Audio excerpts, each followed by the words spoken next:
Chapter 210. After a year, Lu Xiaoyi had no choice but to bow down to reality. He could not find a suitable way to practice his swordsmanship, which meant that he could only follow the path of external swordsmanship that Xianyuan had followed for tens of thousands of years. He had to accept his loss. There was nothing to complain about. From the time he entered the sect until now, he had already cultivated here for a full 3 years. In the words of Xianyuan, he was a mule or a horse and could go out for a walk. However, Lu Xiaoyi did not want to go out just like that. The only meaning of these 3 years was that it was time for him to go to Qianqiu Peak to exchange for a new set of swordsmanship and a new sword embryo. Then, he could begin his ordinary external swordsmanship career. Making mistakes was not scary. What was scary was slipping further and further away from them.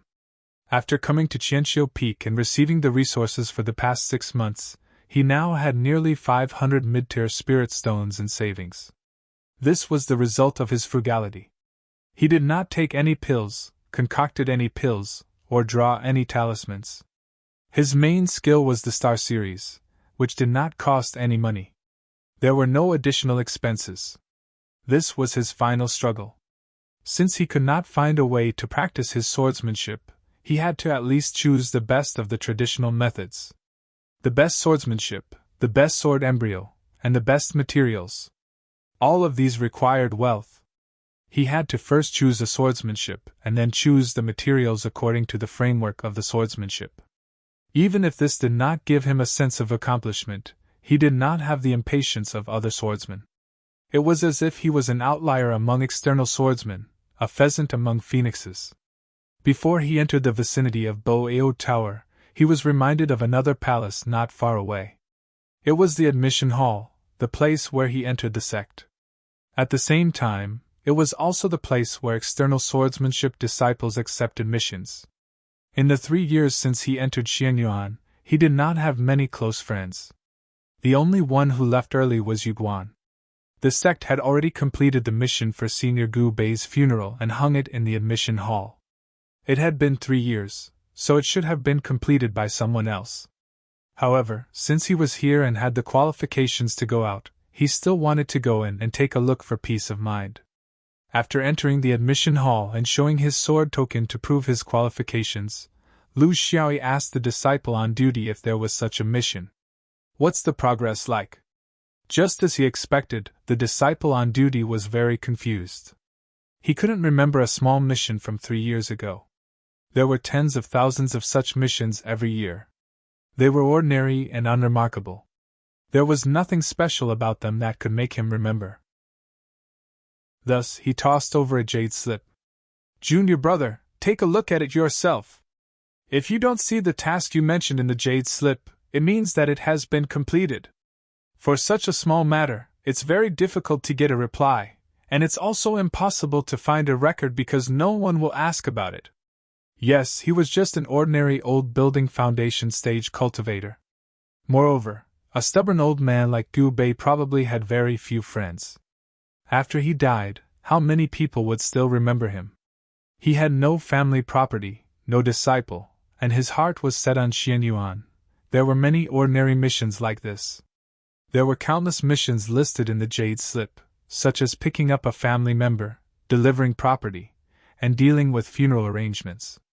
Every year, many building foundation stage cultivators in Xianyuan died due to various reasons. Those who died of old age like Gu Bei were few and far between. Most of them died fighting with others outside. Regarding this, Xianyuan wouldn't mobilize a large force to take revenge.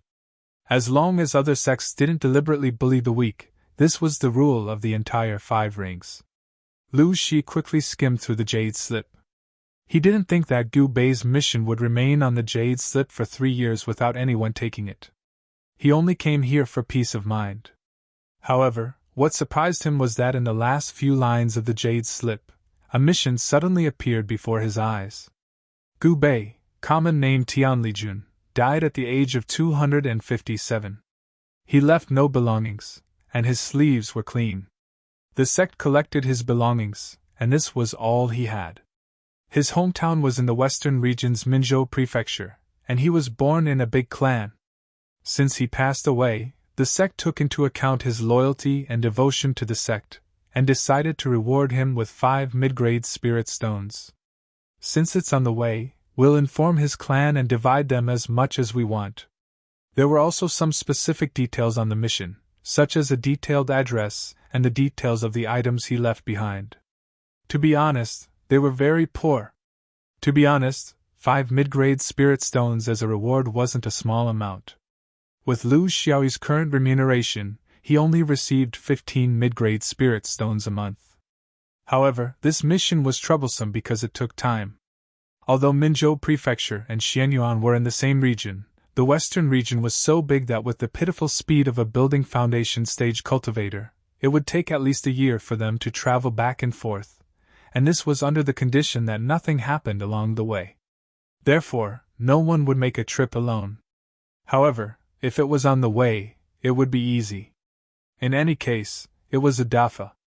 There were tens of thousands of building foundation stage cultivators, but no one went in the direction of Minzhou in the past 3 years. He handed the jade slip back to the disciple and asked, "Senior Marshal Brother, is there anything strange about this kind of mission that no one has accepted for 3 years?" Before the disciple on duty could answer, an old cultivator next to him answered. "Are you very close to Senior Marshal Brother Gu Bei?" Lu Xiao said honestly. "We didn't get along for long, but Senior Marshal Brother Gu Bei was my guide. We got along for more than 10 days, and he gave me a lot of pointers. Before I could thank him, I left in a hurry." The old cultivator nodded. "You're a person with a conscience. Senior Marshal Brother Gu Bei spent the last few decades guiding people, and many people received his kindness. However, you're the first one who thought of coming here to ask. You're done with your 3 years and can leave the mountain now?" Lu Xiao nodded, but he only stared at the old cultivator. His meaning was self-evident. The old cultivator sighed. "Senior Marshal Brother Gu Bei was a good person who liked to help others, and he was warm-hearted. However, he liked to borrow money to pass the time. Everyone in the outer sword circle knew about this. Especially in recent years, when he was nearing the end of his lifespan, he took in a lot of external debts in order to break through to the upper realm. He left in a free and easy manner, leaving behind a lot of debts. Other than new disciples like you, everyone else knows about this. Therefore, there's a reason why no one went to help him settle his affairs after his death. Junior Marshal Brother, are you here to accept a mission? Or are you here to repay Senior Marshal Brother Gu Bei's debt?" Lu Xiao snorted. "I'll accept the mission. However, I won't accept the debt. This is a separate matter, and our karma is a personal matter. Whoever has a debt can go down and find him. What does it have to do with me? I'll only accept the debt that I'm supposed to accept." Lu Xiao was a person who valued comradeship.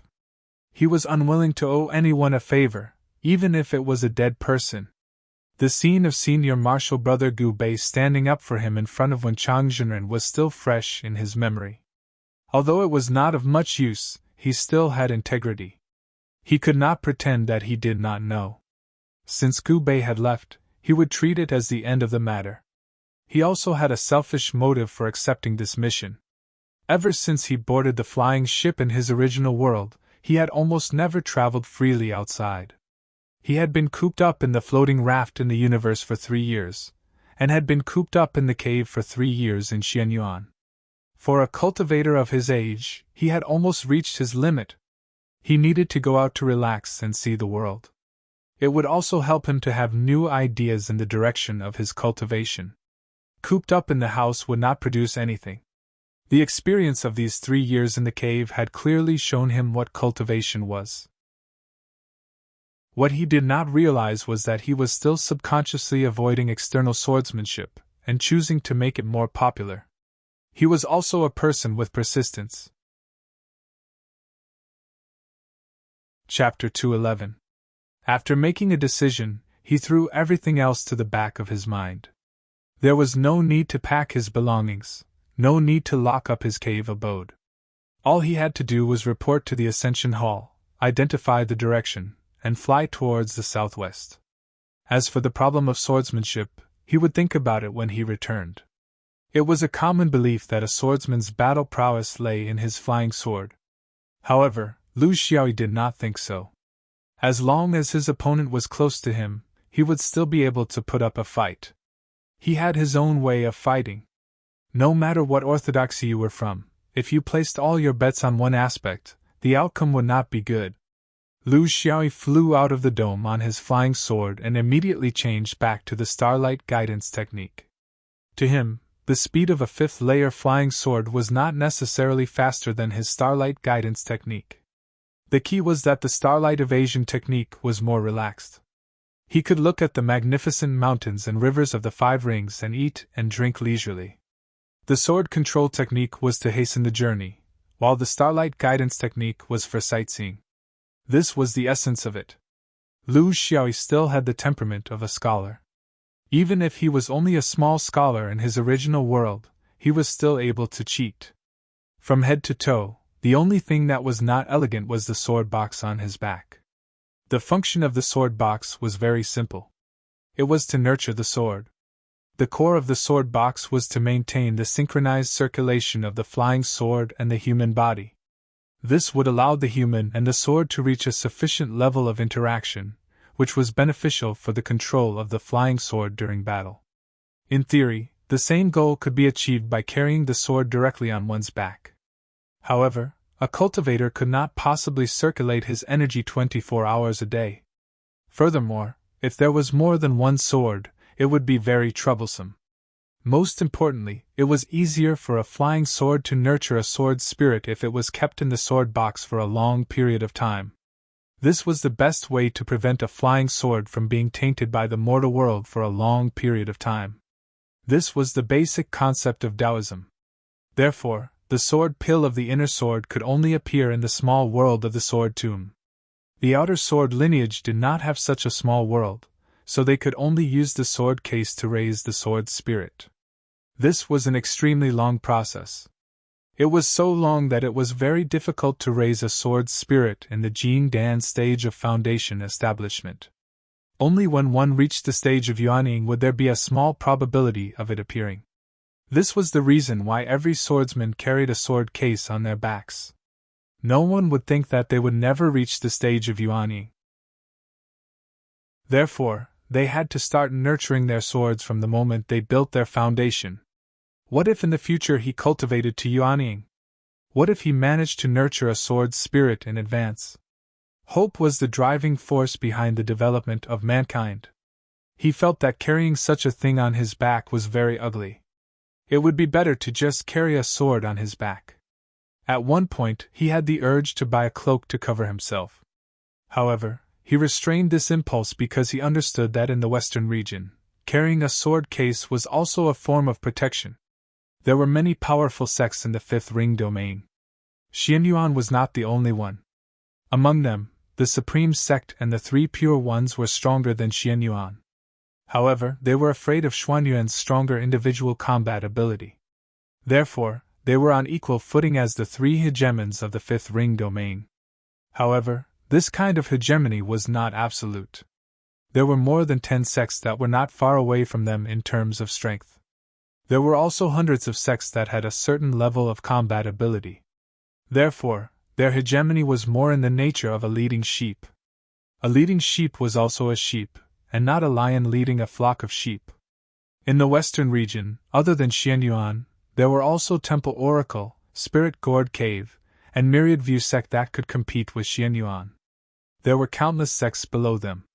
Lu Xiaoyi could not remember all of them. However, he knew that in the Western region, carrying a sword on his back meant a certain level of safety. However, it was only a certain level, not absolute. There were no absolutes in the fifth ring domain.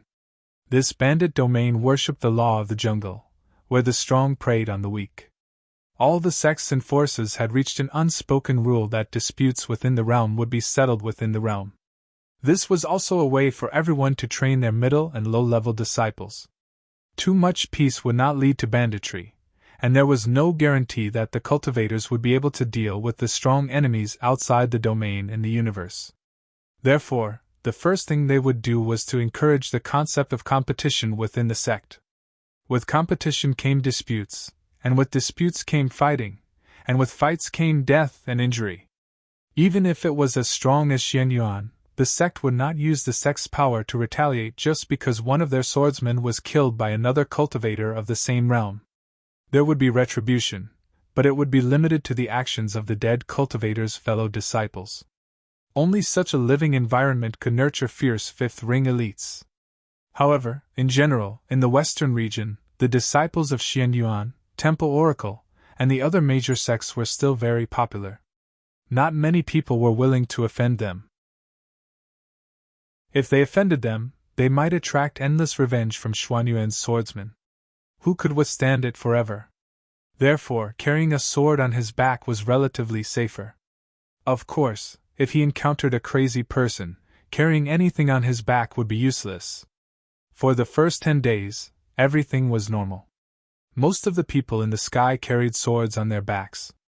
Although they were out of the range of the dome, the area thousands of miles around the dome was still under Xuanyuan's direct jurisdiction. In this area, no one dared to establish a sect or raise a flag. Flying here was the same as flying in the snow dome. It was private land. 10 days later, after they were out of Xuanyuan's radiation range, the number of swordsmen began to decrease. Traces of cultivators from other sects began to appear. Of course, since they were so close to the dome, Lu Xiaoyi could still strut around. In the fifth ring domain, there was no concept of human countries. Cultivation sects were everything. Not only did they manage cultivation, but they also managed the secular world. Basically, each city, state, and prefecture had independent jurisdiction and did not involve each other. There was also no Confucian imperial examination system here. Cultivation was deeply rooted in the hearts of the people, including the ordinary people. Cultivation was the best and only way out for people. Everything was inferior, only cultivation was superior. This was no joke here. Only when you stepped into the path of cultivation, even if you were not successful and could not reach the next level, at least in the secular world, you still had the choice of managing mortals and running businesses. In short, if you couldn't cultivate, your path to advancement would be cut off. Other than digging for food in the soil and working hard as a servant, there was basically no better way out. Lu Shui did not know whether this was the best way. Since it existed, there must be a reason. After 10,000 years of development, there must be a reason for its existence. Darkness existed everywhere, and exploitation existed everywhere. This had nothing to do with who was in power. It was the deep-rooted bad habits of humans that could not be eradicated. 2 months later, a large city slowly appeared in Lu Xiaoyi's line of sight. Compared to the cities he had seen before, the biggest feature of this city was that it was clean and tidy. The roads were orderly, as if they were drawn with a ruler. Trees lined the sides of the roads, and the architectural styles were the same. The people in the city were orderly, and there was no noise at all. How was this an ordinary city? It was basically managed like a military camp. Lu Xiaoyi had a special fondness for clean cities. This made him feel happy. He had not neglected to eat and drink for more than 10 days, so he was a little hungry. Thus, he decided to stay here for a day to relax and get rid of the fatigue of the long journey. According to the rules of the secular world, it was not good to directly descend from the city. It would easily shock the people and also be disrespectful to the management of the cultivation forces. Thus, he descended a few miles in front of the city gate and walked into the city. When he neared the city gate, he raised his head and saw 3 large words written in calligraphy. Hello, City! Chapter 212. Lu Xiaoyi swaggered into the city. The city guards were very perceptive and knew that he was a cultivator. They could not afford to offend him. They never questioned cultivators about their origins. Lu Xiaoyi did not fly in but walked through the city gate. This in itself was a form of respect for him. What? Did he really use a chicken feather as an arrow? Where should he go? It was almost dusk, and he had something on his mind. Of course, he couldn't just play around here. He still had to leave early tomorrow morning. The rules of the city meant that there was nothing to see. If he wanted to combine food, rest, and entertainment, it seemed that there was nowhere else to go except for one place. He didn't have any psychological burden. Because in this world of cultivation, it seemed that all the regions were open to this kind of place that satisfied human instincts. It used to be the same in the lower 3-star regions, and now it was the same around the dome. Once a cultivator reached the Juji realm, his resistance to various diseases would be qualitatively improved. He didn't need to worry about contracting some unspeakable acne when he went to certain places. Well, he hadn't fulfilled his duties as a man for more than 10 years, ever since Second Sisterly got married. It was time to relax and enjoy himself. At the same time, he could solve other people's livelihood problems. Early in the morning, Lu Xiaoyi, who had been working hard all day, sat cross-legged on the roof of the Yichue building. He didn't know when it started, but he didn't need to sleep like a mortal anymore. For him, no matter how tired he was, sitting cross-legged and channeling was better than sleeping. He wasn't the only one who was like this, but almost all cultivators were like this. As his cultivation base grew higher and higher, such rest would become shorter and shorter. This was the benefit brought to him by his powerful spiritual power. Suddenly, he sensed waves of fluctuations coming toward the street where he was. From the feeling of his divine sense, it wasn't aimlessly approaching, but an organized and planned siege. He didn't think it had anything to do with him. This place was not far from Xuanyuan's sphere of influence, or it could be said that it was within the sphere of influence of Xuanyuan. How could a group of people be organized to besiege a Xuanyuan swordsman? He had been in the 5th ring for 3 years and had never stepped out of his house. He had never left the dome, let alone offend anyone. It was possible for him to have a fight with someone he did not like, but like this, a cultivator should remain calm in the face of change. If you jump out in a hurry when there's even the slightest movement outside, that's a sign of immaturity. Instead, it'll arouse the suspicion of others. This was the so-called guilty conscience. He had to be calm and graceful. Look who exactly dared to make such a big fuss in the mortal world in the middle of the night? Soon, more than a dozen figures took control of the various entrances and exits of the street. There were also figures patrolling in the air. Were they trying to catch a bandit? If that was the case, it would be inappropriate for him to sit on the roof of Yichue house. What happened next surprised him even more. There was no intention of hiding at all. The houses on the street began to light up one by one, and the impatient complaints of the manservants could be heard faintly. How annoying! Twice a month! My business finally got a little better, but you guys ruined it. I don't know how long the old customers will have to wait before they're willing to come again. Everyone says that the law sect is fair and takes good care of mortals. Will you guys compensate for the losses? Lu Xiaoyi subconsciously felt that something was wrong. This was not the experience of this life, but the unbearable memories of his previous life. This was not a bandit chase. Instead, it was more like, his figure flashed, and he was about to leave this troublesome place. But he found that his body did not listen to his command. It was as if a mountain was pressing down on his shoulders, making him unable to move. He turned around in fright, and found a solemn middle-aged cultivator standing several feet behind him. Even with his powerful divine sense and perception, he did not know when this middle-aged Taoist had come to his side. His heart sank. Even if he had never met him, he knew that this was definitely a Jin Dan. What kind of fate was this? The first time Bronze left the mountain, he met a king? However, as astute as he was, he also knew that it might not be a life-or-death crisis. Was it just a coincidence? Thus, he laughed dryly. Good morning, senior? Have you eaten? Oh no, good evening? Are you asleep? It was early in the morning, 3:00 in the morning. At this time, it was really not easy to greet. The middle-aged cultivator did not speak, only staring at him. In less than 10 breaths, another 2 foundation establishment cultivators leaped onto the tall building, not avoiding him. Marshal uncle!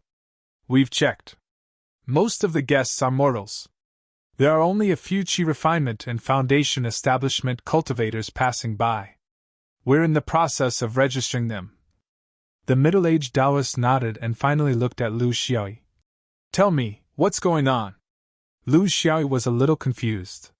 He seemed to have experienced this in his previous life, but in this cultivation world, what were the specific regulations? Punishment regulations? Fine limits? Should I inform the unit? No, should I inform the sect? Should I write it into the file? Was there room for manipulation? He was completely unclear. He could only rely on his instincts. I don't understand what Senior is talking about. I happened to pass by. Shiha's city is clean and tidy, the scenery is pleasant, the autumn air is refreshing, and the night is cool. It's the time for cultivation. Everyone came uninvited and surrounded me, treating me like a criminal. What's the reason for this? Is this Xuanyuan's rule? The middle-aged man curled his lip in disgust. This isn't Xuanyuan's rule. This is my righteous law sect's rule. Sweeping away evil, returning justice to mortals, and returning peace to the city, this is my righteous law sect's duty. Shiha's city is under my jurisdiction. He pointed below. This building is too tall. It's inappropriate, let's go down. Lu Xiaoyi obediently followed the three cultivators down the tall building. He now thoroughly understood. The first time he relaxed after leaving the mountain, he ran into the local sect's purge. This probability was like a pie falling from the sky. The righteous law sect's efficiency was very high. Not long after they landed, Verdant Jade House's procuress and several girls were also invited out. Witnesses and material evidence, the evidence was irrefutable. The middle-aged cultivator glanced at him. Do you have anything else to say? Lu Xiaoyi was also a hoodlum. I have nothing to say. I'm at your disposal. The middle-aged cultivator snorted. Cultivators should go to a cultivator's place. Not fool around in the mortal world. Speak, what sect is it, and what's your Dharma name? Lu Xiaoyi actually didn't feel that Xianyuan would have any reaction to this matter. There was no need to hide. He was carrying such a large sword case, so how could he hide? Xianyuan sword school, cigarette butt. The middle-aged man frowned, very dissatisfied. You're dishonest. You still want to muddle through and refuse to explain? Lu Xiaoyi was speechless. How was he dishonest? He was clearly speaking the truth, but he wanted to quickly end this, accept his punishment, and leave. He really didn't want to stay here a moment longer. Senior, what do you mean? How am I dishonest? The middle-aged man pointed at him. You used the star escape art to descend the tall building. When Xianyuan swordsman is outside, have you ever seen one who doesn't use the imperial sword technique? The flying sword in your case is only a 5th layer flying sword. When Xianyuan swordsman is outside, is there a newcomer below the 6th layer? Don't think that by carrying a sword case you can carry a Xianyuan swordsman. You think you can muddle through here? Speak honestly, otherwise don't blame me for detaining you until the truth is revealed. At that time, whose face will be lost, you know in your heart. Chapter 213. Lu Xiaoyi was completely speechless. He knew that now wasn't the time to argue. He was indeed an oddity among the swordsmen outside of Xianyuan. Since they didn't believe him, then he'd just randomly come up with a sect. Jade clear, oh dizzy! As long as they checked the sect's communication talisman, they'd know everything. It was just a joke. Who told them not to believe him? He could see that the rules of the righteous law sect were all bark and no bite. If they really found out that he was a disciple of Xianyuan, then they'd probably just leave it at that. But contrary to his expectations, the other party didn't even bother to check his communication talisman. You'll be fined 10 low-grade spirit stones, and there won't be a next time. Do you believe me? Lu Xiaoyi silently took out a mid-grade spirit stone, shook his head, and rose up, disappearing into the night sky of Haloa City. Seeing this person's departing figure, a nearby cultivator asked, Marshal Uncle, is he really a jade clear cultivator? The middle-aged cultivator coldly smiled. Maybe, maybe not, is that important? The reason I exposed him was to tell him that cultivators are not allowed to act presumptuously in the territory of the righteous law sect. As for who he is, it doesn't matter. You must remember that in the fifth ring, we are the only sect that follows the sect's rules. This will cause us to suffer unimaginable pressure. Will we be able to withstand such pressure? Can we abandon the sect's traditions? If we can't, then it's very important to make our intentions clear without harming them. What's worse than not caring about them is to let them harbor resentment during the process, and then take revenge on some occasion in the future when they succeed. Therefore, the best way is to let them feel that this is nothing more than a joke, a fun trip, and not a real slap in the face. The sect's rules are dead, but people are alive. If we destroy the sect for the sake of sect rules, then we'll lose the big picture for the small. Lu Xiaoyi took advantage of the night to leave Halua City. His old face didn't turn red. It was just a small matter, so he didn't care about it. What he cared about was the fact that he was completely defenseless in front of Jiangdan cultivators. This made him realize what the suppression of realms in the cultivation world meant. Of course, there were many objective reasons for this. The other party was an old Jiangdan cultivator, while he was only a newbie in the foundation building realm. A foundation building cultivator who had only cultivated for 3 years was considered a newbie in all aspects. If he continued to cultivate, there would be even more strange things happening. He warned himself that he was here to deliver the relics, not to be chivalrous. Along the way, they passed through prefectures and counties. Every day, they would encounter cultivators flying across the sky. This was indeed a high-level world of cultivation. Foundation establishment cultivators were as numerous as carps crossing the river. They were all busy on their own paths, not interfering with each other, and rarely meeting each other. Lu Xiaoyi continued at his own pace. He didn't restrain himself because of the accident in Halua City. He was immersed in his own journey, but he was observing every aspect of this world. The quality of mortals also determined the way cultivators acted. The habits of the cultivation world also affected the development of the mortal world. He could always find something from it. He had to stay in this world of cultivation for at least another 200 years. It wouldn't work if he continued to treat himself as an outsider. Just like those foreign forces in Xuanyuan's outer sword, they deliberately highlighted their origins to show that they would never forget their roots. It was a kind of meaningless concern. Some things were better hidden in one's heart. One day, when one had the ability, he could then fulfill his concern for his hometown. He flew for 5 months on this journey.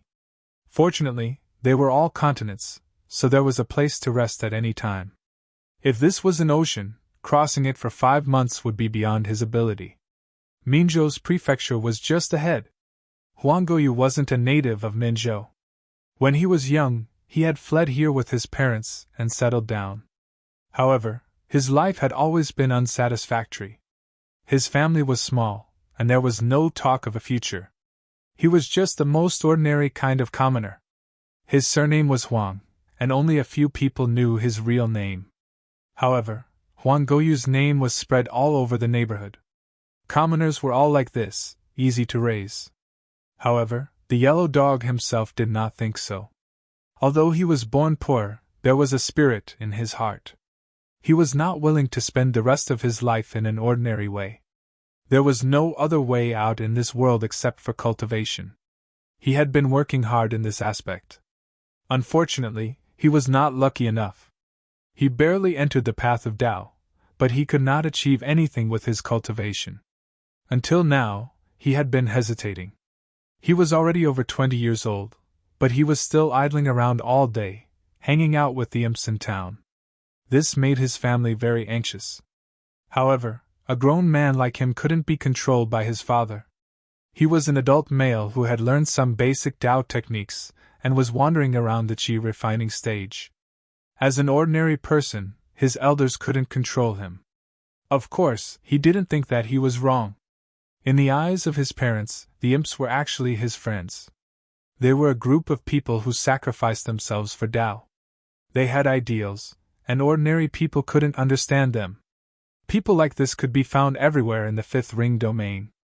Cultivation was a cruel process of elimination. How could it be so easy to rise through the ranks? Especially the first step of Tao Foundation establishment. He couldn't enter the training system of the dojos of the big and small sections. Firstly, he didn't have money. Secondly, his talent wasn't outstanding. Fortunately, in a world where cultivation was extremely common, it wasn't difficult to get a basic cultivation method. This was also the intention of the Taoists. Training in dojos was one way, and so was free-range cultivation. Those who were truly fated and lucky would always be able to walk out of it. The yellow dog had been walking for nearly 10 years. He was still wandering around the qi refining stage. In order to accumulate resources, he had done everything. It was hard, tiring, evil, and crooked. Unfortunately, he was still in the same place. This was the common situation of all qi refining stage cultivators. Those who could really build their foundation and rely on sex were less than 1 in 10. The rest had no choice but to find another way out after losing hope. Of course, their way out was much wider than ordinary people. They could help the cultivators manage the mortal world and travel in business. After all, being able to sense qi and cultivate was not something that everyone could do. However, there were very few who were obsessed with the joy of cultivation. They persevered and didn't give up. They ended up in a miserable state because as they grew older, their bodies were no longer at their peak. It became harder and harder to build their foundation. In the end, they could only bury themselves in their dreams and hope for luck in the next life. The yellow dog was such a person. However, he was only in his 20s. In theory, he still had time. It was precisely because he still had time that he did things more and more crazily. He used the future of his life to borrow money from a usurious bank in the city, and used it all to break through his cultivation. The result was a high probability phenomenon. The money was gone, and his realm didn't increase.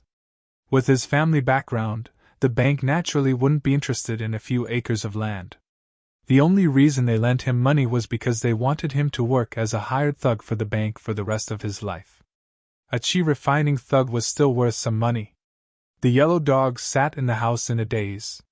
His eyes were lifeless. The people from the bank had just left. This was the last time they came to collect the debt. The next time they came, they would directly bring people with them. There was no room for discussion. At the entrance of the house's small courtyard, there was a large black word, debt, painted. This was the habit of the debt collectors in this place. It reminded the neighbors of the family's financial situation. This made the yellow dog feel ashamed because he had brought shame to his family.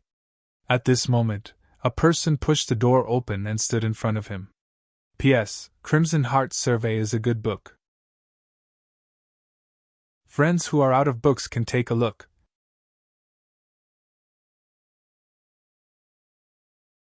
Chapter 214. The yellow dog could sense that the person in front of him was different from him due to his qi refinement. However, it did not matter to him now. Are you also from Dishun Bank? Just now your people came here.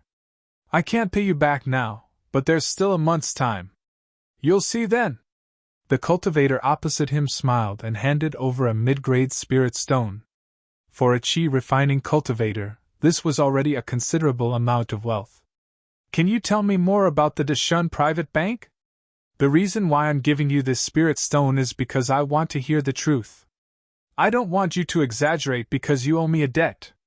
In the cultivation world, there's a saying that goes, you have the life to take wealth, but you don't have the life to enjoy it.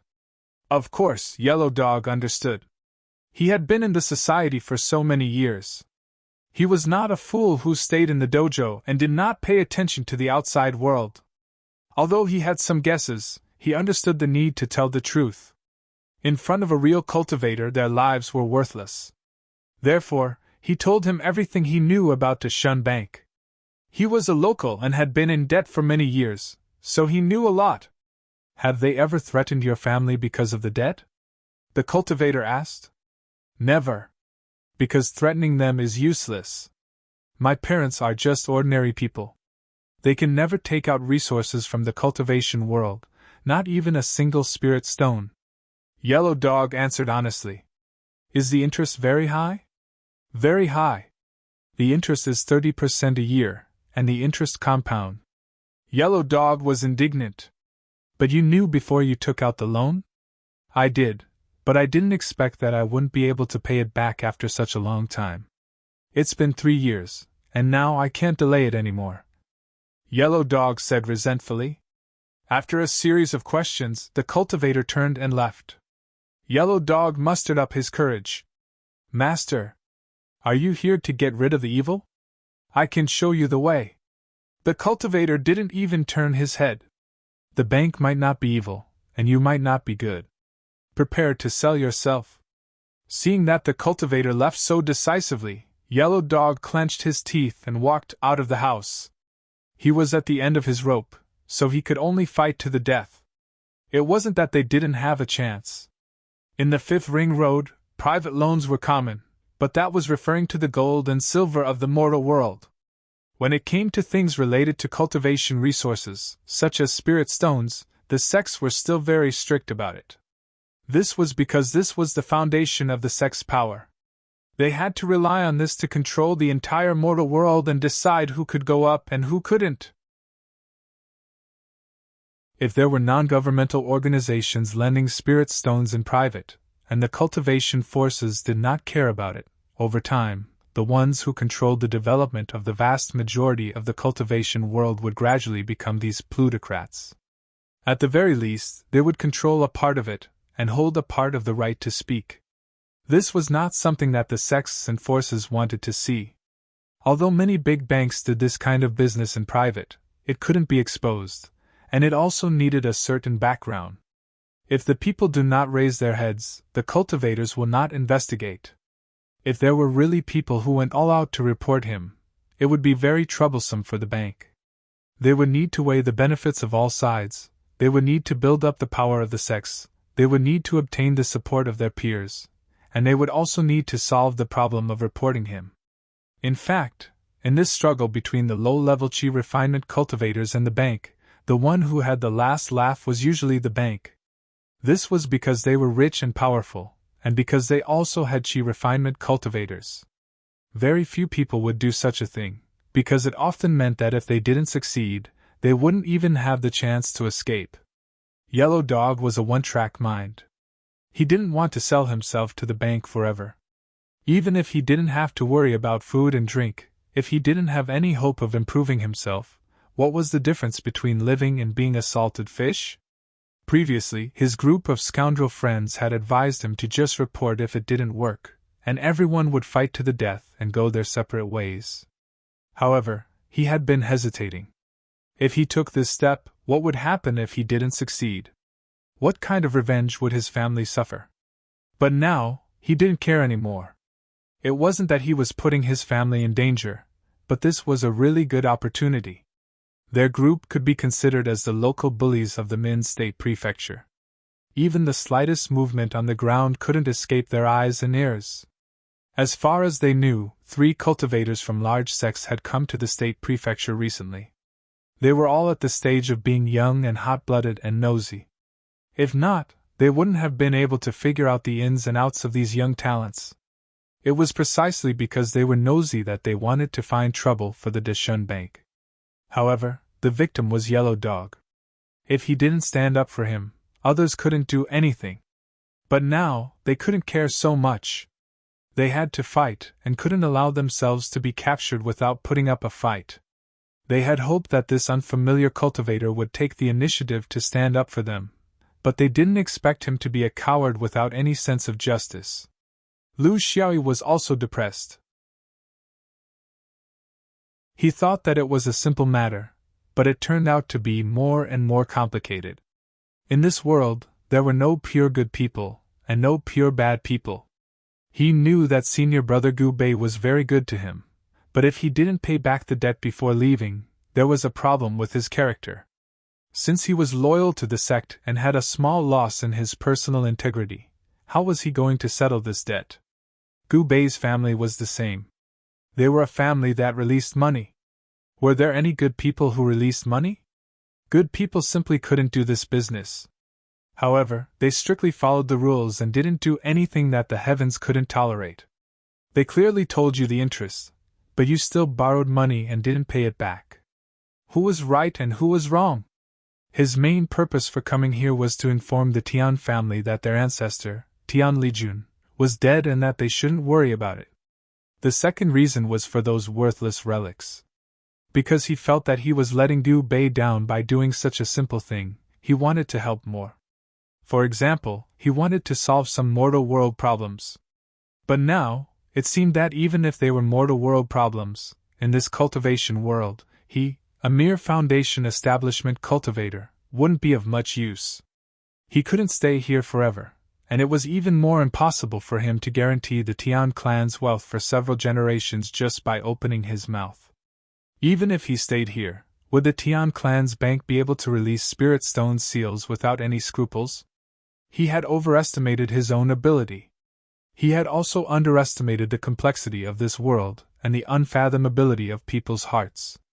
What he wasn't sure about now was whether Senior Marshal Brother Gu Bei didn't make any arrangements for his funeral because he knew that he owed too many people in Xianyuan, so he guessed that no one would be willing to help him. Or was it because he had an opinion about his family? He couldn't figure it out, so he could only cut the Gordian knot and forget about helping this family. As long as they were still in this business, they would never be able to help. What he should do was to achieve his two obvious goals and then leave. After thinking through all this, his mood became much more relaxed. He didn't hesitate and went straight to Dishun Bank, Min Province Prefecture. This place was close to the southern border. The sects and powers here were tangled and complicated. In theory, this should be the territory of the big sect, Kalan, but in reality, Kalan was also very far from here. On the contrary, Wanjing was closer to here. In addition, there were some local snakes and medium-sized powers here, so it was somewhat chaotic. However, although this place was the western regions, it was far beyond the scope of Xuanyuan's influence, so he had to take it easy.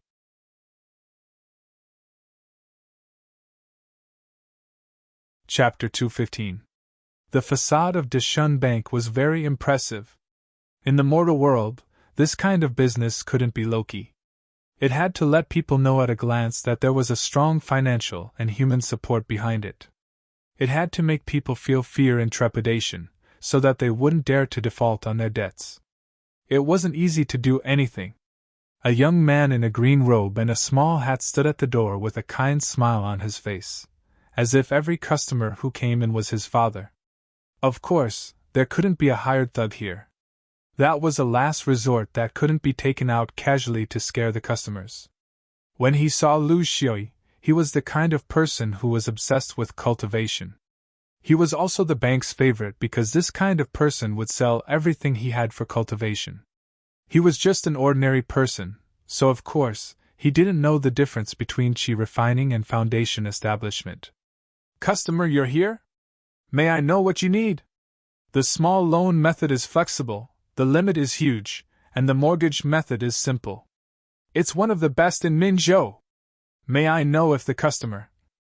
the young man asked softly and respectfully as he led him inside. "Can you make the decision?" Lu Xiaoyi was indifferent. "I can't. But my surname is Tian, so I can probably recommend a good deal for the customer." The young man hid a needle in silk floss. This was the cultivation of the younger generation of a big family. There were very few who hid in the back house and idled.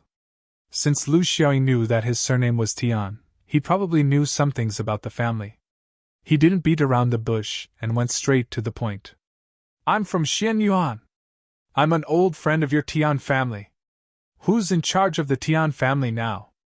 Call them here, I have something to say." When the young man heard this, his whole body trembled. He was a direct descendant of the Tian family, so he wasn't ignorant and inexperienced.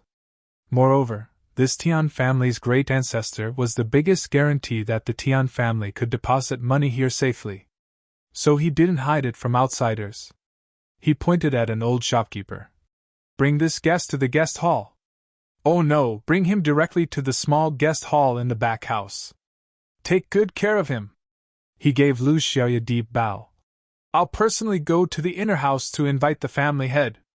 Please don't blame the Tian family for being slighted.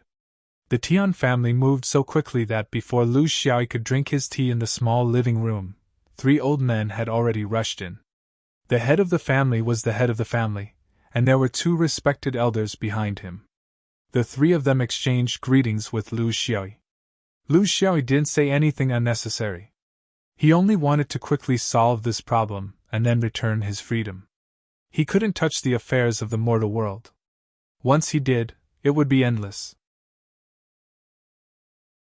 Therefore, he informed them that Gu Bei, who was also Tian Lijun, had passed away at the end of his lifespan.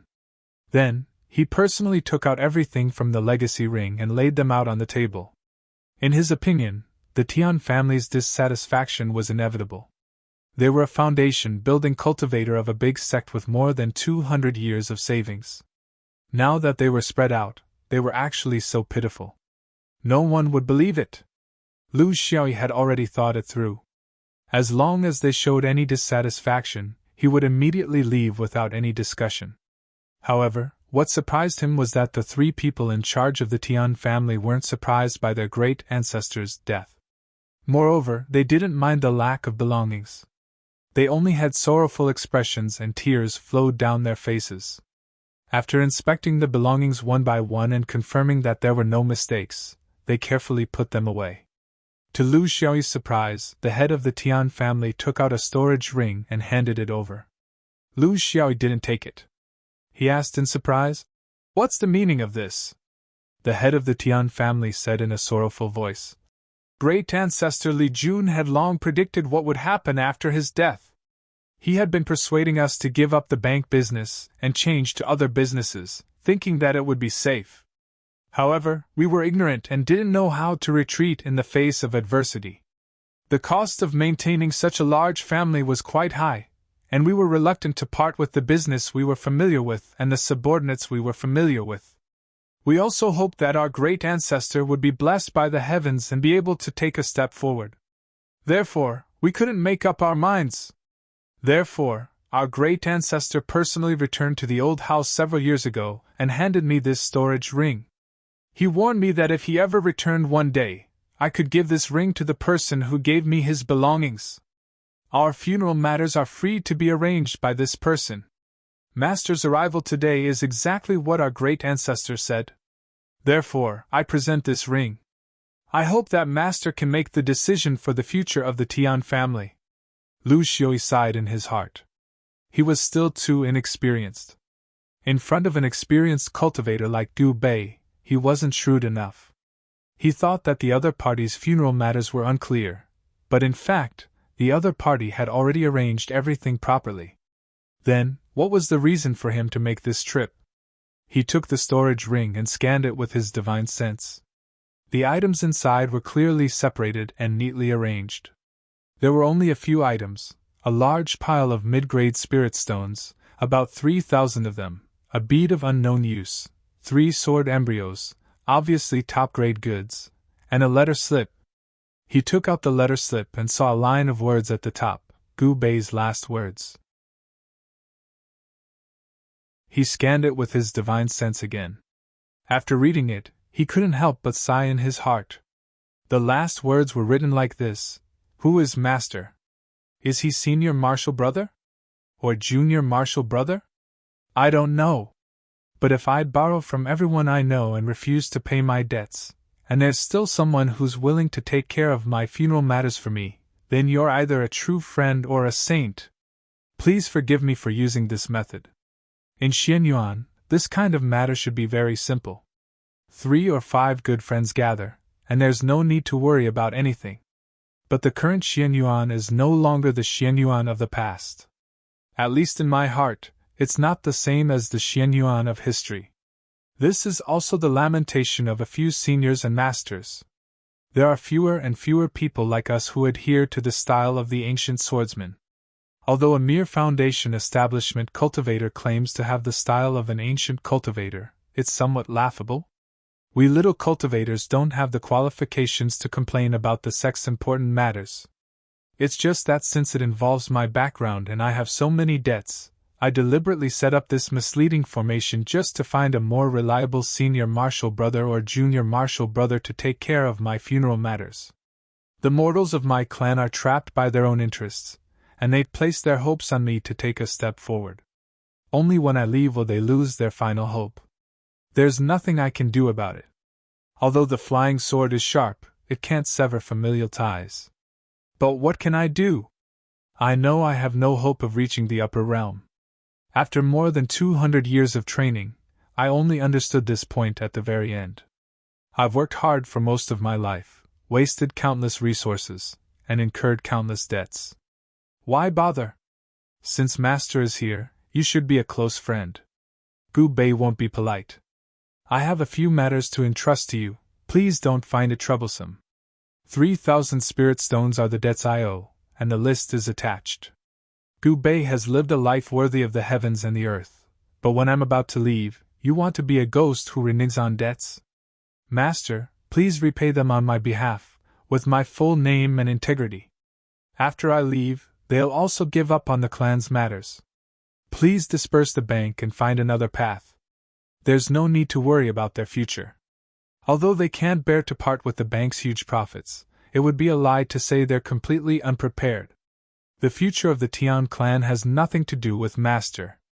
The people of Gu Bei's Tian clan have only returned home a few times in more than 200 years, let alone Master? These sword embryos are my private stash. I'm kind-hearted, so I hid them. If you like them, then use them. Leaving them for the clan is a disaster. Finally, I have to talk about that bead.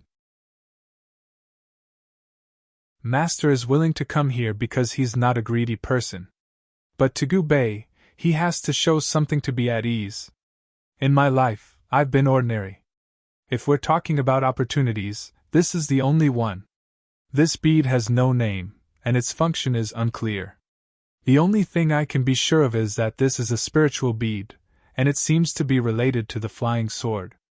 I've studied it for a lifetime, but my spiritual energy isn't enough, and I've gained nothing. Entering a treasure mountain for 100 years and starving to death, this is cultivation. Also, don't be addicted to it. Just treat it as a hobby in your spare time. Finally, let me guess. Are you an ancient boat? Or an ancient boat? Or senior brother Gu He? If you're right, on the anniversary of my death, please give me a cup of good wine. If you're wrong, I'm in the underworld F*** king their grandpa.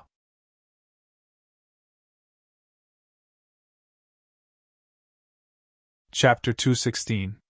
You guess wrong, senior brother Gu Bei. Looks like you can only live happily in the netherworld. Lu Xiaoyi suppressed the melancholy in his heart. At the very least, Gu Bei was still the perfect senior brother in his heart. Repaying the debt would have to wait until they returned to Xianyuan. The most important thing now was to clean up these Tian family members, which was also a troublesome matter. But he didn't think it was troublesome now. People were just that strange. I think you all understand senior brother's intentions. The business of the bank won't last long without support. What's more, you guys are secretly loaning spirit stones. If something happens, it'll be a big problem. With senior brother here, you'll have Xuanyuan's name to protect you. People will always have some scruples when doing things. But if you don't have this scruple, I won't stay here for long. What do you think? The three elders of the Tian family looked at each other helplessly. They couldn't bear to part with their business in Minzhou. They also didn't know if their family would decline if they switched to another business. But of course, they understood the great ancestors' intentions. They had lost their backing. If they didn't care about themselves, they might not only face decline, but collapse. Family head Tian said with difficulty, "We'll follow the great ancestors' wishes and close the bank business. But this loan business is complicated. There are all kinds of loose ends that need to be tidied up, accounts settled, transactions between banks, staff dismissed, and separation with Wushan sect. It's complicated and trivial. I'm afraid it'll take time." Lu Xiaoyi snorted. "You don't have much time. I can't be here with you all the time and be the backer of your tyrannical collection." The Tian family head was in an awkward position. That was indeed what he meant. Taking advantage of the fact that this great ancestor's fellow disciple was here, he wanted to take the opportunity to make some more money. At the very least, he had to minimize his losses. It was just like how he had just released a large sum of money. How could he get it back before the agreed date? Usually, he could take it slow, but now, Lu Xiaoyi warned. You can't enjoy all the benefits, but you can't collect all the debts. When doing business, you have to know when to advance and when to retreat. Why don't you write off some of the poor creditors? You won't lose much, and it'll leave a good reputation for the Tian family. It'll also be beneficial for the development of your other businesses. Don't tell me you're short of money. Senior brother has left you with all his savings over the years. It's enough for you to eat and drink for several lifetimes. Why be so calculative? Especially those spirit stone loans of yours. They must be settled immediately and must not be collected. Otherwise, after I leave, what will you use to resist the endless harassment of those qi condensation cultivators? I've already said all the good and bad things. There's nothing I can do if you don't want to listen. But think about the future. You'll understand. Is it better to go all out now? It's better to leave them some leeway.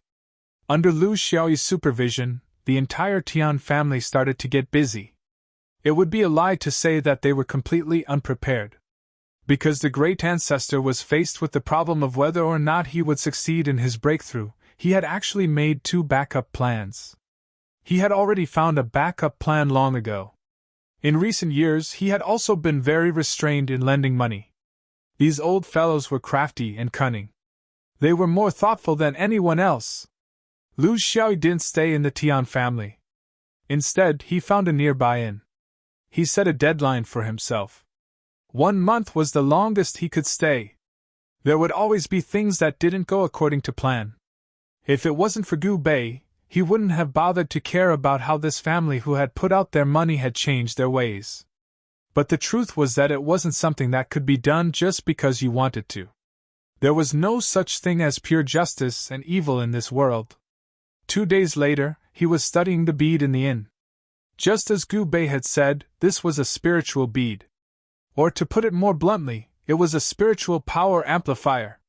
Gu Bei's spiritual power wasn't enough to control it, but Lu Xiaoyi could do it. That was because his spiritual power was extraordinary. During the foundation establishment period, the growth of a cultivator's abilities was mainly focused on their magic power cultivation. Although their spiritual power was also improving, the growth was slow. This was determined by the cultivator's sea of consciousness. Lu Xiaoyi was an old soul that had wandered the universe for countless years. Not to mention other things, his spiritual power capacity was fundamentally different from other cultivators. With the help of the star comparison technique, his spiritual power was increasing day by day. This was also his biggest trump card. It was the main reason why he dared to wander around alone before he had mastered his swordsmanship. But even so, his current spiritual power could only affect the spiritual power of other cultivators to a limited extent, and it was only for a short period of time. But if he used this bead together, at a suitable time, he might be able to injure his opponent's spiritual power. As for what other functions this bead had, there wasn't enough time. He didn't have the chance to test them one by one. But obviously, he wouldn't be given enough time here. An employee of Deshun Private Bank rushed in hurriedly. Master. Not good. A few cultivators have broken in and are trying to harm the main house. Master Wushan is blocking them, but I think 2 fists can't fight against 4 hands. I'm afraid he won't be able to hold on. Lu Xiaoyi sighed. He didn't want to come, but he just had to come. Minzhou City was a big city in the 5th Ring region. There were hidden dragons and crouching tigers in the city. He didn't dare to release his spiritual sense casually. So even though he was very close to Deshun, he still didn't know what was going on. Master Wang was a foundation establishment cultivator that Wu Shan had sent to Minzhou. Although his backer was the powerful Xianyuan swordsman, distant water couldn't quench the thirst at hand. He had to find a decent backer in the local area. Not every bank could do this. The reason why Master Wang liked Deshun was actually because of Xianyuan. It was complicated and hard to explain in a few words. He followed the clerk to Deshun Bank. He wasn't in a hurry. Cultivators wouldn't attack in crowded places in the city, and they wouldn't fight between cultivators here. This was also a rule, especially when it came to foundation establishment cultivators. If they couldn't control it carefully, it was easy to cause harm to innocent people. This time, they were in the VIP lounge of Deshun Bank. The room was large and there were many people.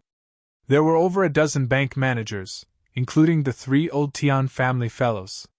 They were all shouting themselves hoarse as they tried to explain something. A Taoist with hidden anger was confronting the 3 cultivators. It was Wushan sect's Taoist Wang. This bank was under his protection, and he had obtained a great deal of benefits from it. He wouldn't shrink back. Since others had come looking for them, it was the same as slapping them in the face. Where could they hide? Every year, they took away a great deal of resources from the bank so that they could do this. Moreover, this was Wushan sect's territory.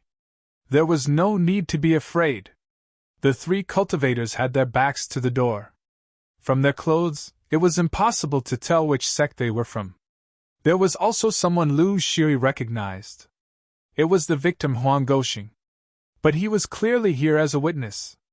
In the face of the Tian family's anger, he could only grit his teeth and endure. Once he reported this, he could only win, he couldn't lose. According to the rules of the cultivation world, if a mortal bank deals in spirit stones, they will be severely punished. They will have to sell off their assets and go bankrupt. As for the person behind them, they can be handed over to the sect to deal with. Fellow Taoist Wang, could it be that Minzhou province isn't above the 5th ring and isn't bound by the 5th ring? I don't believe that once today's matters reach your sect's ears, you will still be free and unfettered.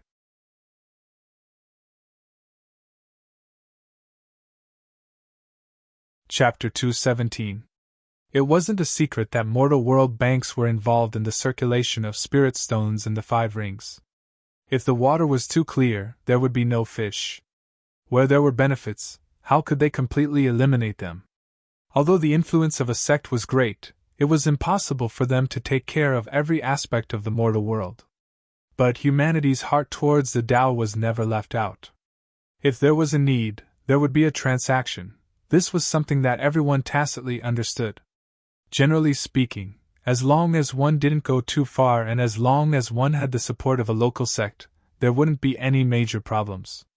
As for someone like Taoist Wang, not all of his income went into his own pocket, but most of it was given to his sect as a form of filial piety. Otherwise, he wouldn't have been able to obtain such a lucrative city.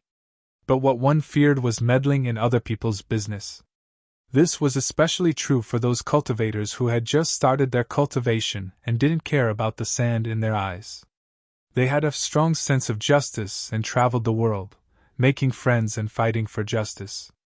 Only when they grew older and thoroughly understood the cruelty of cultivation and began to place most of their attention on their own future would they not recklessly meddle in these trivial matters.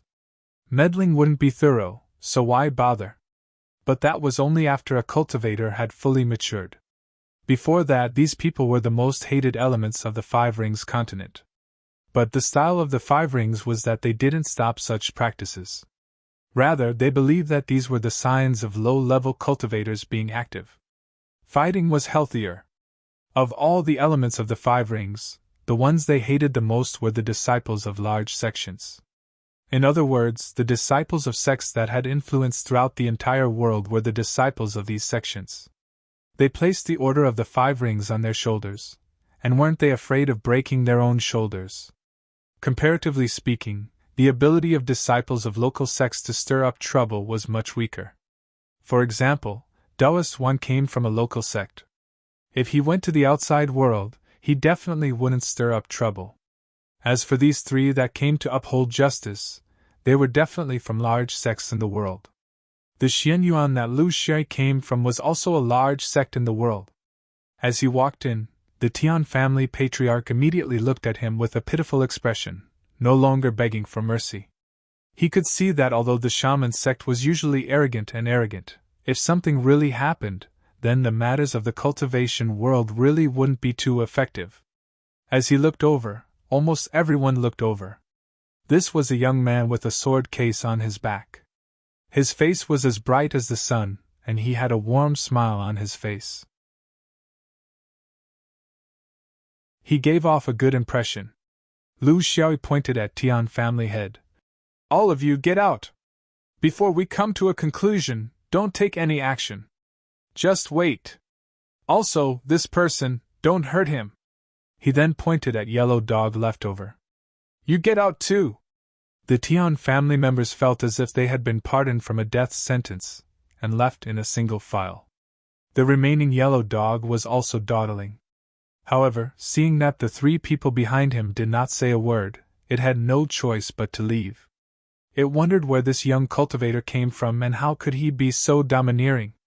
When there were only 5 people left in the hall, Lu Xiaoyi cupped his fists and said, Xian Yuan cigarette, but how should I address you? This was the rule between cultivators. Out of politeness, one had to reply. If one did not reply, it would be contempt, and they would be mortal enemies. This was not a place to act arrogant. Because of the sword on his back, Taoist Wang let out a long breath of relief. He had suffered a great deal here.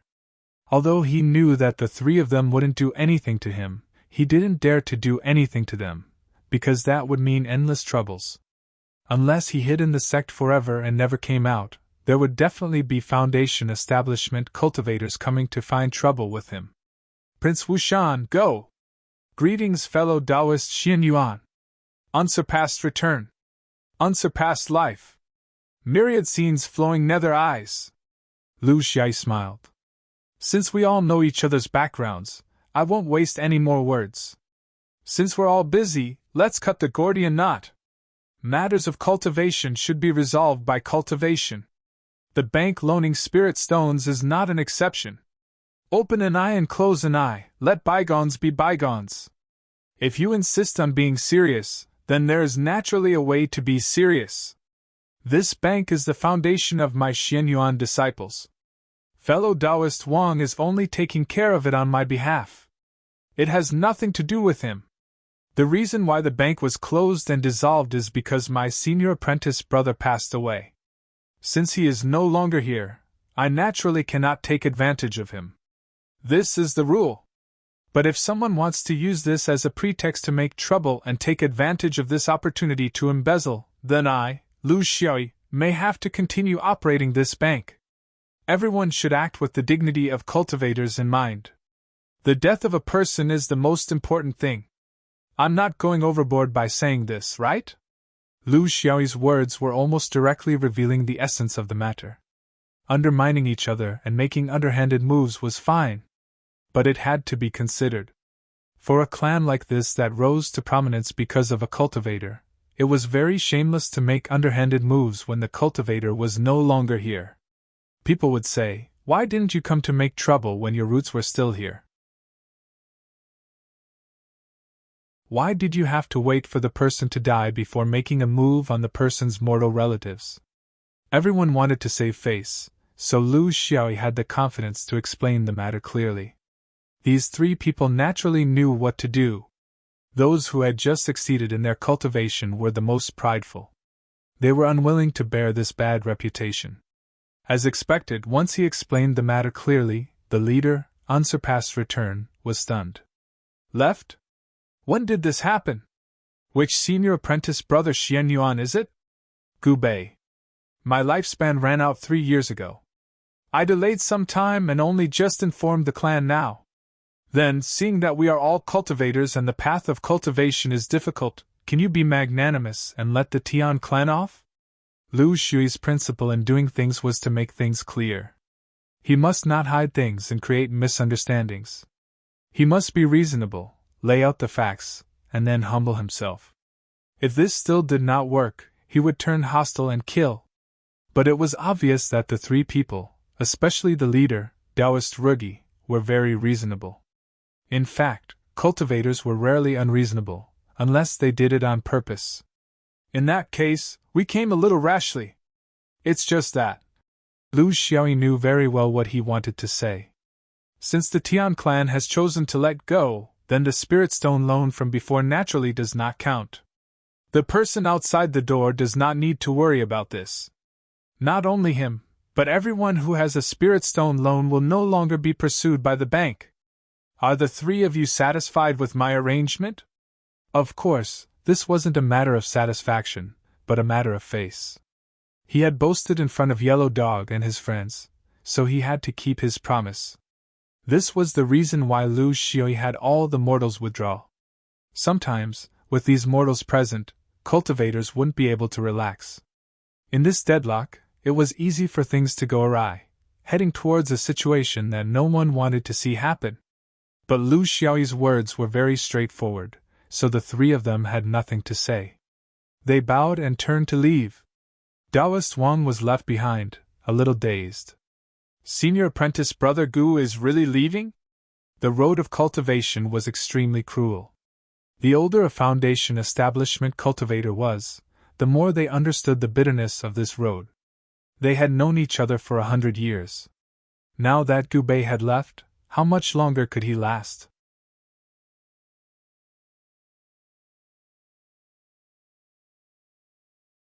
Chapter 218. Rugi's group of three left the bank and strolled around. Seeing that the two people beside him were not in high spirits, Rugi laughed. What? Are you not satisfied with how I handled things? This group of people came from the distant southeast region. They were actually visiting Wan Jinglu together with their teacher. After staying at Wan Jingliu's mountain gate for a few days, they felt extremely bored. Thus, under Mingmu's guidance, they came out for a spin to relieve their boredom.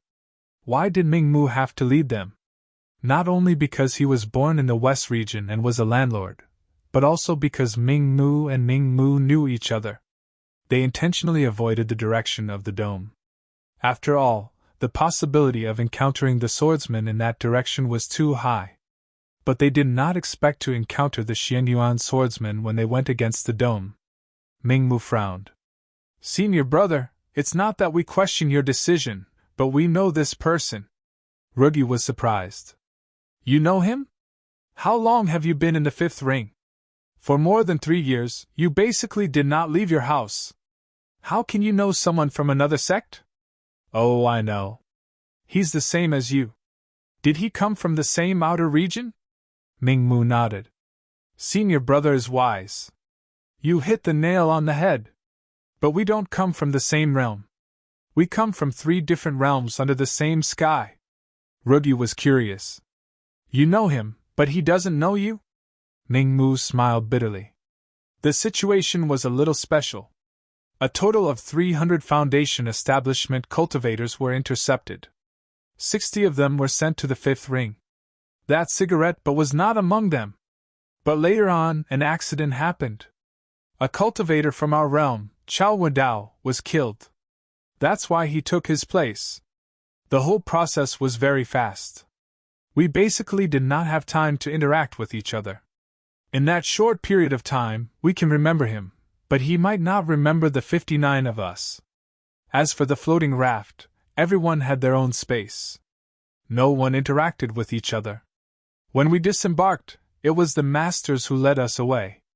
We did not interact with each other. So we know him, but he doesn't know us. Rugi had a strange expression. You think that your friend was killed by him? That's why he had the chance to come to the fifth ring. Mingmu was very sure. At first, we only suspected it. But he wasn't sure. But later on, my master mentioned that when Grand Master brought us here, 1 out of the 60 people was killed. In the end, the murderer took his place. Only then did I know that Brother Wen was harmed by this cigarette butt. Although the truth is out, there is no chance. Ruge smiled faintly. I understand. But you guys aren't too clear about the rules of the fifth ring. He couldn't touch the Tian family's bank because it involved the dignity of the dead cultivators. Everyone would die, and everyone would have relatives left behind in this world. This could not be allowed to happen. Once it happened, no one could guarantee that their family would not suffer a calamity after they left. But this does not contradict your demands. It's just that we don't use the shun bank as a reason. He was very confused. Senior brother, what reason should we use? Ruge raised an eyebrow. Why would a fifth ring cultivator need a reason to act? If you want to kill, go ahead and do it. What's more, you have a feud with him. This is a legitimate reason that is far more legitimate than some bullshit bank. This is karma. When cultivators resolve karma, do they need to have misgivings? Ming Mu was still a bit hesitant. Senior brother, we want revenge. But we are afraid of bringing trouble to the sect. Ruge snorted coldly. Let me tell you some data. Just last year, when Xianyuan swordsmen went out, whether it was traveling, causing trouble, exploring, or some other reason, a total of 97 people were killed. Among them, 95 were outer swordsmen and 2 were inner swordsmen. And this is just the normal consumption. Otherwise, do you think that with their speed of taking in disciples, the dome wouldn't have burst open long ago? This year is still very little. In fact, in history, Xianyuan Foundation establishment swordsmen would lose over 100 every year. I'm not saying that Xianyuan is weak.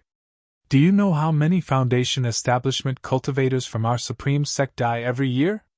Over 200. Not only our Supreme Sect, but the 3 pure ones as well. Your Myriad View sect isn't much better. This is the current situation of the fifth ring. All the great sects and powers use the fifth ring as a melting pot. If you can't endure it, you'll die. What reason do you need? Affect the sect? You're thinking too much. Even if 100 people like us die, it won't affect the higher-ups drinking tea somewhere. Let me ask you, do you want revenge? Are you afraid? If you've thought it through, just do it. What's the point of thinking so much? How can a 3-year-old swordsman from another domain affect the big picture? What a joke! This was the temperament of the great sects of the fifth ring. If they didn't dare to attack just because their opponent was a swordsman, what use would it be for the sect even if their realm was higher? It wasn't just the swordsmen who nurtured their disciples to be fearless. It was the same for the cultivators. Before the sects of the fifth ring gathered in the fifth ring, they were all great powers that dominated their own domain. Of course, their style was very prominent. But after they all came to the fifth ring, under the influence of tens of thousands of years, they naturally learned from each other's strengths to make up for their weaknesses. For example, sword cultivators would slowly change their past predicament of being too single-minded after a long period of contact, and the world they walked in would also become more tolerant. Dharma cultivators, on the other hand, had learned from sword cultivators how to be unyielding and unyielding. Ruge wasn't trying to sow discord or anything. He really thought that way. Of course, he thought it through very thoroughly. How much could a 3-year-old swordsman be capable of? Was he proficient in flying swords? What kind of background did he have from another domain? What kind of support did he have? How many friends could he have after 3 years of hard work in an unfamiliar place? Swordsmen were indeed very tight-knit. After killing one, there would always be more. You couldn't even hide in the sect, because they would kill others to force you out. This swordsman was unlikely to do so. He was still growing. It would take him at least a few decades to fully integrate into the swordsman's circle. This was also the reason why he allowed the 2 cultivators to do as they pleased. Xuanyuan's inner sword was indeed very sharp. Only the most talented cultivators among the cultivators could contend against it. However, his outer sword was only on the same level as cultivators like them in battle. There was no advantage at all. Yi Xing and Ming Mu looked at each other and made up their minds. They weren't acting on impulse. This was a choice made after careful consideration. Just like Lu Xiaoyi, they came from another domain and had an awkward position in the sect. Without exceptional talent, how would they be able to obtain the resources of the large sects that were filled with geniuses? They didn't have any background, and their potential wasn't outstanding. It was impossible to look down on everyone in their original domain here. However, there was a way to improve here that other domains didn't have. Killing cultivators to prove one's Tao. The more cultivators you killed, the more you could prove your ability. Not only would the sect not blame you, they would even secretly condone you and give you resources. This was the logic of a bandit's den. Among all their enemies, the one who was most recognized and could prove their ability the most was to kill a swordsman. This was their true goal. As for Chao Wendao, he was only from the same domain. They had only met him 2 or 3 times. How could they bear a grudge as if he had killed his father? Senior brother, let's do it! Tell us what's the best way to deal with him.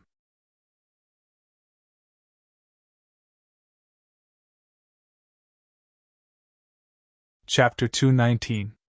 Smiling regal smile, he could also see very clearly and knew what these 2 junior brothers were thinking. They were just picking the soft persimmon to pinch. Could they find a more suitable target than this? Even he was a little tempted. Remember this, be open and above board. You have grievances in karma, so you have a reason to attack. Your close friend's death is your motive. You don't need to hide it.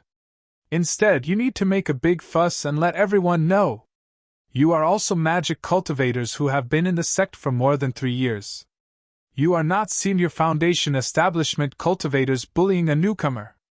As long as you publicize these 2 points, given Xianyuan swordsman's narcissistic nature, I can guarantee that they won't come to you for revenge. Don't hide it. It will only make things worse.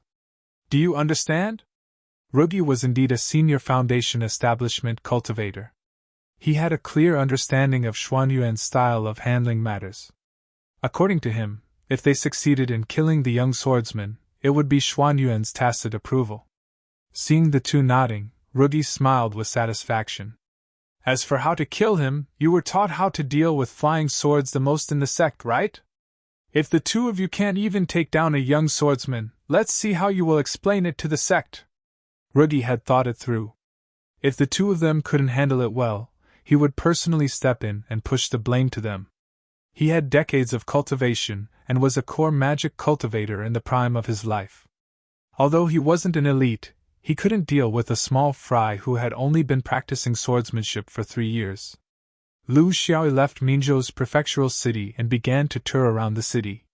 Carefree was fake. Finding a place to ambush people was his real goal. He was ready to kill. Why didn't he recognize those 2? His memory was outstanding and he never forgot anything he saw. When the 6 nascent soul cultivators were selecting their disciples, he had already recognized all 60 of them. If the 2 of them had recognized him in Deshun's VIP lounge, they probably didn't have any ill intentions. But since they pretended not to know him, they definitely had ulterior motives. He only had one countermeasure: strike first and gain the upper hand. This had always been his habit. He would not go through the trouble of confirming, reasoning, or making friends. All he had to do was kill them. This was how he dealt with his troubles before he entered the Tao. He even found a guide, which was the yellow dog. This fellow was inextricably linked to the conflict this time, but he didn't ask about it in detail. The reason he kept him by his side was to make it easier for the 3 cultivators to find him. When it came to danger, he had his own judgment. In his opinion, the greatest danger came from ignorance. If he left now, he might be in an unstable and dangerous state at any time during the 6 months before he returned to the dome. If that was the case, it would be better to stay here and lure the danger out. As for the fact that there were 3 of them, this was just a secondary level of danger that could be dealt with through tactics. When it came to battle, he had an innate intuition and was never afraid. The Tian family patriarch and several elders of the family were nervously weighing the pros and cons. There were too many things that needed to be decided. Just the loans they had given out numbered in the hundreds. Which of these loans were for business and had to be recovered? Which of these loans were for individuals, and which of these loans were for poor families that couldn't raise money in a short period of time? All of this required their judgment. The more meticulous this matter was, the smaller their losses would be. They didn't think that the sky would collapse so quickly. Fortunately, the great ancestor's junior apprentice brother had bought them some time. This gave them hope that they could do things more meticulously, and reduce their losses even more. The door to the inner room was suddenly violently pushed open. Taoist Wang rushed in. "Where's junior apprentice Brother Yen? Is he here?" The Tian family patriarch hurriedly said. "I haven't seen Master in the past few days, but he said that he would wait for a month in Min Province Prefecture. I think he's probably searching around the prefectural city," Taoist Wang anxiously said. "What time is it? Searching for treasures?" "Just now, news came from the city that Wushang and Myriad View sect cultivators have an old grudge with junior apprentice Brother Yan, and they are going to settle it through a battle. Hurry and send someone to inform junior apprentice Brother Yan. This is a sign that Wushang is about to make a move." Although Taoist Wang didn't come from a large sect, he had lived for nearly 200 years and had seen all sorts of low-level cultivation worlds. He was well aware that Wushang's goal in releasing this news was to create momentum for killing the Xianyuan swordsman. The purpose of creating momentum was to tell everyone that Wushang wasn't doing anything sneaky, but was resolving their grudges in an open and honorable manner. But he also understood that since Wushang dared to create momentum now, it was because he was already determined to win and everything was ready. The reason he had the Tian family patriarch send someone to inform Wushang was only to feel at ease. Perhaps the battle had already begun, so how could it be too late? How could the Tian family patriarch understand the shady business of the cultivation world? He hurriedly ordered his subordinates to send people over while asking, "Master, we will immediately send people over. But with the advantage of searching for people, I fear that you cultivators will be faster, right?" Taoist Wang sighed. "It's not appropriate for me to go look for people." Of course it wasn't appropriate for him. For a mid-sized sect like them, the worst thing was to be caught in between several large powers. They were in a dilemma and had to suffer the humiliation of being sandwiched between them. Xianyuan, Wushang, Myriad Scenery sect, which one of these was something that his shaman's sect could contend with? While it was said that a battle between low-level fifth-ring cultivators wouldn't affect the overall situation, this still required them to be of equal status. His shaman sect could compete with other mid-sized sects, and Wushang could also make a move against Xianyuan swordsmen, but they were all on the same level of power. If his shaman sect dared to fight against Wushang or Xianyuan, then future Foundation establishment cultivators wouldn't dare to take a single step out of the mountain. This was the truth. Lu Xiaoyu was currently wandering aimlessly on a nameless mountain not far from the state capital under Huang Goyo's guidance. In Huang Goyo's opinion, this young cultivator's hobbies were very strange.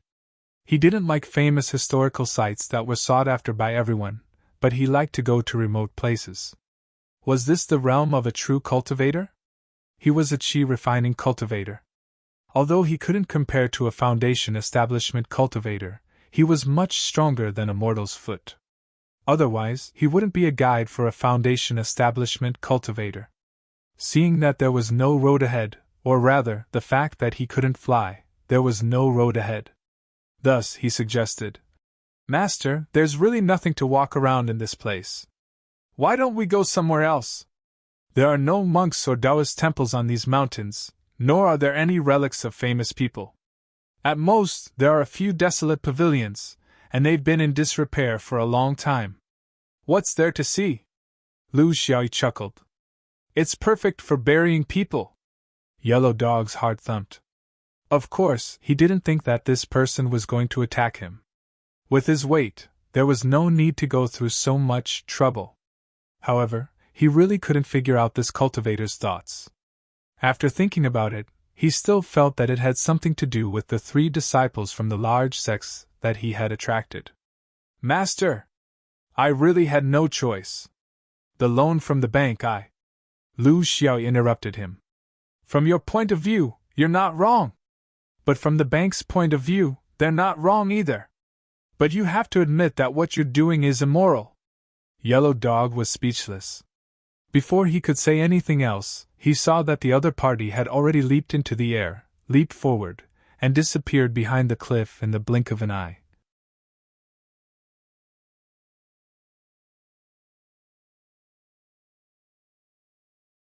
Chapter 220. Yellow Dog was puzzled. Suddenly, he felt a piercing sensation behind him.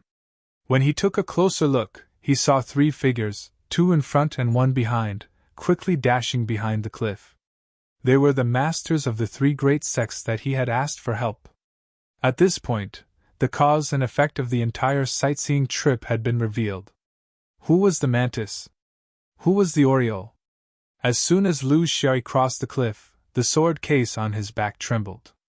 The 4 Seasons sword shot out, but it wasn't aimed at the pursuers behind him. It was aimed at the direction he was heading in. There was nothing there. He stuck to the cliff and activated the divine concealment technique. His mental strength far exceeded that of cultivators of the same level, and was slightly stronger than the old Foundation establishment stage cultivators of the same level. Therefore, he was able to discover the 3 spiritual vigor fluctuations that were quickly approaching him. He was able to escape at the perfect time, not letting his opponents lose track of him, and not giving them a chance to make their next move. He was like an alert rabbit that instinctively flew towards the biggest barrier nearby after seeing its natural enemy, behind the cliff. The cliff couldn't block a cultivator's divine sense. However, without the help of his other 5 senses, especially his eyesight, his opponent could only sense a spiritium fluctuation rapidly leaving. He could also sense the powerful aura of the flying sword. His first judgment was that the cigarette but was fleeing on his flying sword. The cliff was too high. If they were too high, it would affect their pursuit. The best way was to quickly chase after him. They weren't worried about being slower than the swordsman. In the long dispute between swordsman and magic cultivator, it wasn't absolute who was faster and who was slower. A late Foundation establishment swordsman's flying sword was very fast, but this didn't apply to a novice who had only cultivated for 3 years. Cultivation, the number of layers of restrictions on the flying sword, and the hardware and software all limited a novice's speed. However, they had the magic weapon that senior brother Rudy lent them, so they could erupt with speed that exceeded their ability for a short period of time. Moreover, senior brother Rudy was there. Where could he run to? The most important thing was that they had to keep the cigarette but in their line of sight. Cultivators had their own methods of how to quickly change direction and pursue while flying. For high-level cultivators, it was a matter of thought, but this kind of ability didn't belong to Foundation establishment. It was obvious that the swordsman had slightly changed his angle after brushing past the cliff in an attempt to use the obstruction of the cliff to change his direction. Since they knew the trajectory of the swordsman, they would naturally change their direction at the same time they brushed past the cliff. This was an instinctive body movement that did not require any consideration. It was the subconscious reaction of every living thing that could fly. It was accompanied by the adjustment of the mana circulation in the body, the adjustment of the body. Even for cultivators, inertia existed. This was especially true for Foundation establishment cultivators who had just learned how to fly. They had to maintain their speed and change their direction at the same time. The price they had to pay was the instantaneous consumption of their magic power. During a battle, they wouldn't do this rashly. They would always reserve enough magic power just in case. However, they didn't need to do so now because the direction that the opponent's sword-controlling technique was still far away. The danger level suddenly decreased. Just like in a racing car, the worst control was when they were drifting around corners. Because of the centrifugal force, Xingyi and Underworld Eyes couldn't change their direction at all. Because their magic power was still counteracting the huge centrifugal force, they couldn't make an appropriate response to attack or defend. The only thing they could do was to raise their arms to protect their head and face when they were in danger. Then, they used their remaining magic power to form a thin magic shield around their body. Under the sword energy, it was as fragile as an eggshell. 2 bright red flowers exploded in midair. It was an inevitable phenomenon when a vent appeared in the body that was full of magic power. Ruggy and Yellow Dog, who were on the other side of the cliff, didn't see any of this. However, Yellow Dog was really confused. He couldn't understand the situation at all. Taoist Ruggy was also confused. However, he was confused because there was too much information that suddenly appeared. He couldn't grasp the essence of the change. The two explosions of spiritual vigor were caused by the death of someone? Who was it? Was it his two junior brothers? Even with the two explosions of spiritual vigor, he could still feel the two spiritual vigors approaching rapidly, one in front and one behind. He was a century-old cultivator, after all. He made a judgment in an instant. This must be the ambush of the Xianyuan swordsman. The cigarette butt was in front of him to lure him, and the swordsman, or his accomplice, was hiding behind the cliff to ambush him. And now, after taking care of his two junior brothers, their next target was him. It must be like this. He immediately began to lower his body. This was the experience of an old cultivator. He couldn't change his direction because he would repeat the fate of his two junior brothers. He couldn't pull up either. In the sky, flying swords were always exceptionally sharp. He could only lower his body to the ground and rely on the complicated terrain on the ground to minimize the power of the flying swords. However, he was still a little too late. A figure flashed out from behind the cliff and pounced on him. Taoist Rugi was confused again. In his initial judgment, the 3-year-old swordsman, the cigarette butt, was just a bait. The one hiding behind the cliff was the real expert, the killer. But now, it was the cigarette butt that came out. He held a sword in his hand and was full of murderous intent. In his divine sense, the sword aura rushing from behind the cliff suddenly increased in speed, exceeding the normal speed of a sword. Then, was the cigarette butt an expert? Or was the one behind him an expert? This was the first question. The second question was, the cigarette butt clearly wasn't riding a sword, so why was his speed so fast? He faintly had the aura of a star. Was he a swordsman? Or a spell cultivator? Why did a swordsman use star escape? Why did a spell cultivator use a sword? The greatest taboo when encountering an enemy was to make a wrong judgment. How many opponents were there? What orthodoxy? Who was strong and who was weak? Who was in charge and who was in charge? Taoist Rugi realized that he couldn't understand either. If he couldn't figure it out, he had to distance himself and take a closer look. He couldn't just charge forward in a daze. This was the century-old experience of an old cultivator. Therefore, even though he saw the cigarette butt coming at him menacingly, even though he knew that he was just a little sword cultivator of 3 years, and that there was a clear gap between him and him in terms of cultivation, he still didn't dare to face him head-on. First, there was another aura that would soon appear from behind the cliff. Second, swordsman's close combat skills were notorious in the 5th ring for being ruthless. He was afraid that he would be entangled and lose the space to escape. Therefore, a middle-stage foundation establishment cultivator who had been cultivating for decades and had stabilized his cultivation level for a long time chose to cower in front of a 3-year-old rookie foundation establishment cultivator. Both of them were charging downwards. Although the opponent's star escape was very advanced, Taoist Rugi was confident that he could shake him off and not get into the rhythm of close combat. At the same time, he waved his hand and threw out a series of talismans. Because he was moving quickly, he didn't have time to cast powerful spells. At his level, he couldn't cast instant spells either. Therefore, a series of basic icicles and water arrows became his only means of attack. Although their power was limited, they were fast and large in number. They could effectively delay the opponent.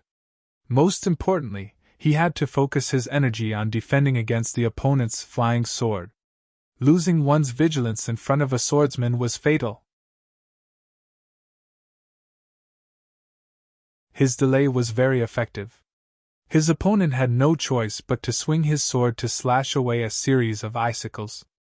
The closest point of contact between the two sides was only a few feet away, but that was all. Any further and Lao Yen would fly away, and his opponent would no longer be able to intercept him. Just as he let out a sigh of relief, his mind suddenly trembled. In an instant, it was as if he had lost control of his body.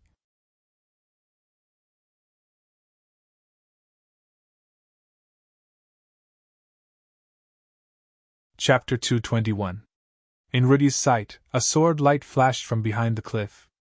It was not very fast, nor was it very powerful. The sword momentum was not very sharp. However, his mind could not control his body. In these 2 or 3 breaths, he could only watch as the flying sword pierced through his chest. He finally understood. From the beginning to the end, there was only one swordsman. It was this cigarette, but who had only practiced swordsmanship for 3 years. The other aura was not that of a person, but a flying sword that was flying into the air. Just based on this point alone, the sword cultivator had killed them 3 times. He finally understood what a real battle was, but it was too late. When darkness fell, he was still thinking, was it the sword that made the swordsman? Or was it the swordsman who made the sword? Why was it that he could not see such an extraordinary talent in battle and other orthodoxies? However, in Yellow Dog's eyes, it was a completely different scene. The swordsman stood with his hands behind his back, breathing deeply, as if the blood in the air was the best tonic. His body swayed slightly, as if he was enjoying the pleasure of killing. This demon! Who would have thought that such a bright young cultivator would have such a cruel heart? He stood there in a daze, not daring to make a single move. He knew that he was the only witness, but the question was, would this demon kill him to silence him?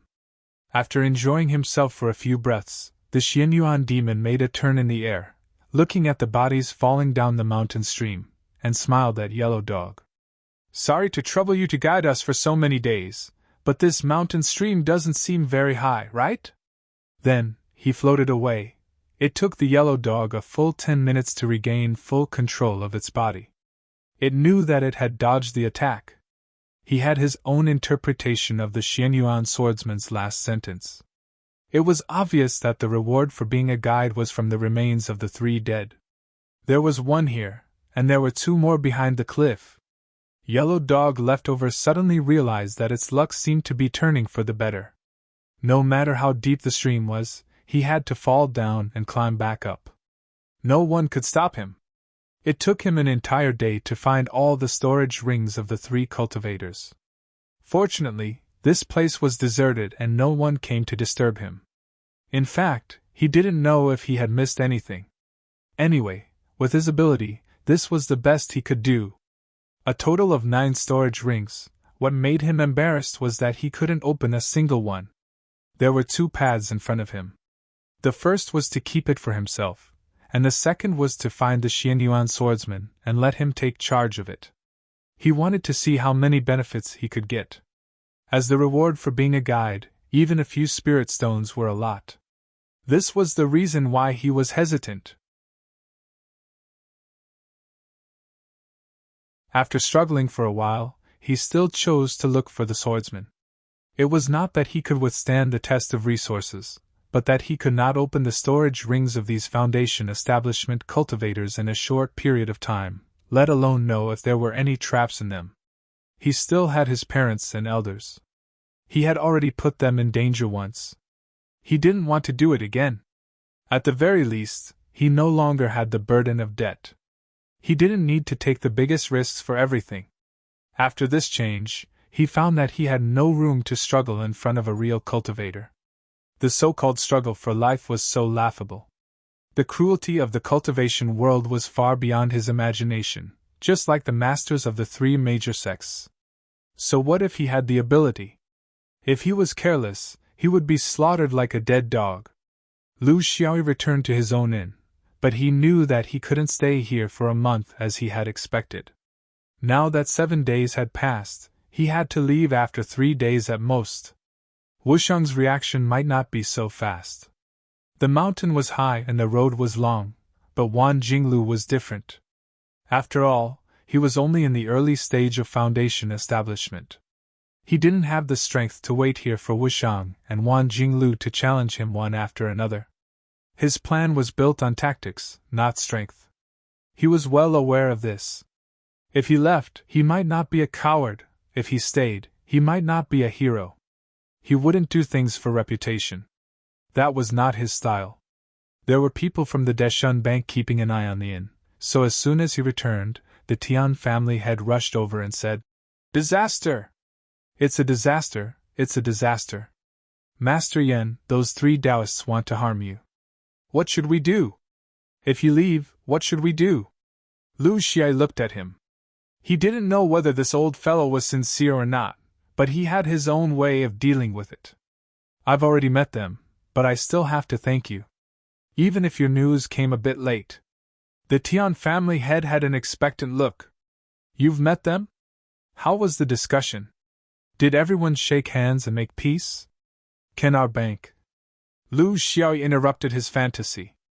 I estimate that the 3 of them are talking to the King of Hell right now, so I'm preparing to run away. As for you, old Tian, you can continue to dawdle until someone comes to cause trouble for the Deshun Bank. You can place your hopes on Taoist Wang. Maybe he can shoulder the burden for you. The Tian family head fell down on his butt. He didn't understand. How could there be blood here? How could this develop into an unsalvageable situation?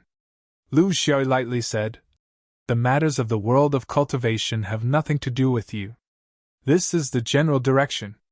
But if you still have delusions and dawdle here, waiting for the light to shine at the end of the tunnel, I can't guarantee that no one will come to cause trouble for you. Do as you see fit. This is the last time I will help you. If a family clan is too greedy and doesn't know when to back down, then no one can save them. The Tian family had left in a daze. Now, the Tian family had to accept that they had no cultivators to protect them. This was a cycle of reincarnation. From the beginning of cultivation until the end of cultivation, it wasn't just the Tian family. There were countless families like this throughout the 5 ring continents. Because of the rise of someone in their family, they would prosper, and because of the death of that person, they would decline. If they could accept this, they would continue to live. If they couldn't, then they would fall apart. On the evening of the 2nd day, a figure quietly entered his room. A total of 9 storage rings. The rest are personal clothes. I have already buried them so that they won't be eaten by beasts after death. Lu Xiao wasn't pretentious.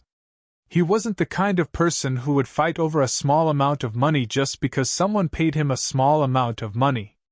You stay away. The yellow dog retreated to the wall until he couldn't retreat any further. He had already realized something, but he still didn't know what it was. Lu Xiao swung his spirit and slammed it into one of the storage rings. With a bang, the storage ring burst into a ball of light. Everything in the ring disappeared, leaving nothing behind. The yellow dog saw it clearly from the corner of the wall. Cold sweat flowed down his back. Although the power of the storage ring was limited, if it was close enough, even with his chi refinement stage cultivation, he wouldn't be spared. Lu Xiao glanced at him. This is the rule of the world of cultivation. Don't take all the benefits for yourself. You can't take all the benefits, and you can't enjoy all the blessings. You can only go further if you know how to share.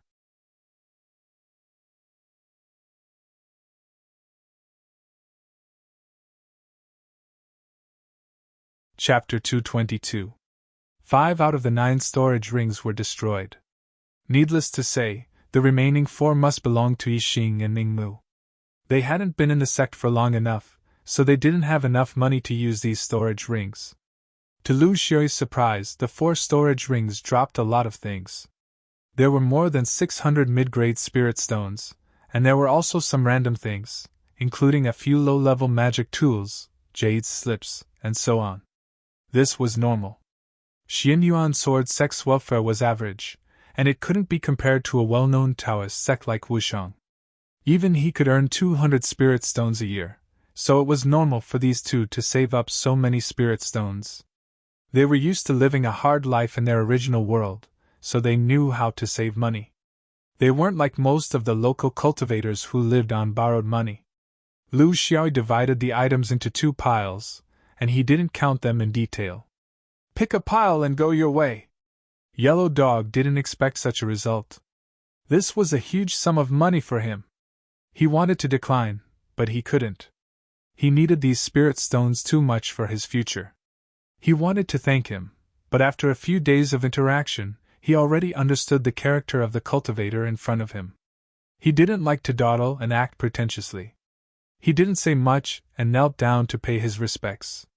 Then he picked up a pile and went out. He had already thought it through.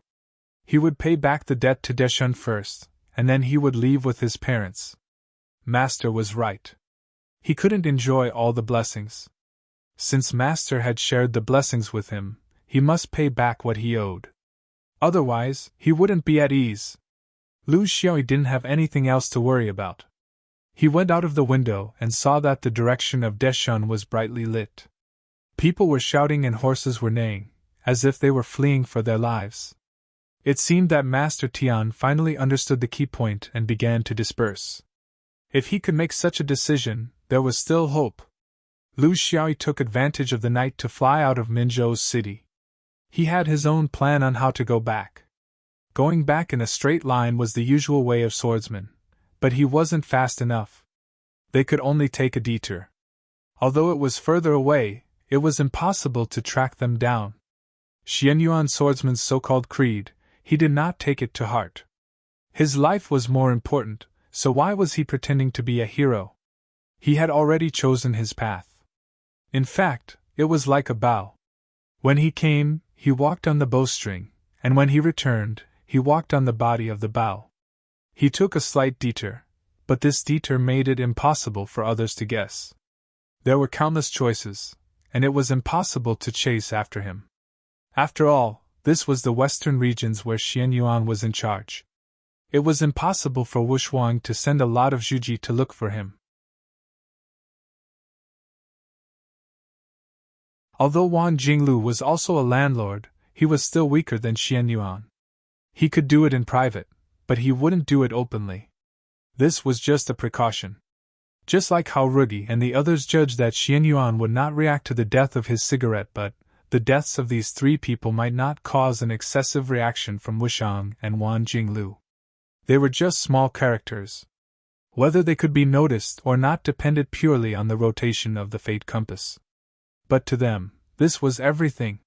Since he had chosen to take a longer detour, of course, he couldn't rush through the journey in a hurry. If he flew through the air, it was equivalent to telling others that he was running. If he took a longer detour, he had to take a longer detour. He had to be comfortable, relaxed, and careless. Lu Xiaoyi loved this kind of state the most.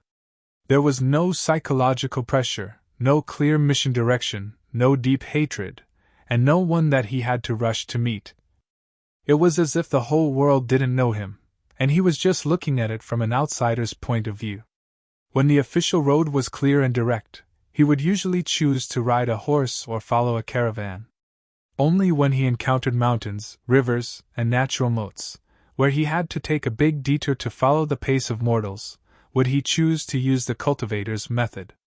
This way, he could fully appreciate the local customs of the Fifth Ring Road and not waste too much time. He had always had a small regret.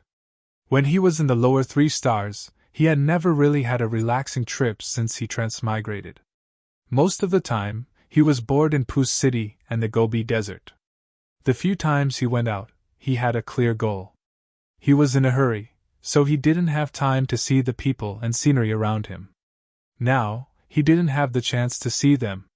Now that he was in the Fifth Ring Road, he wanted to make up for this regret.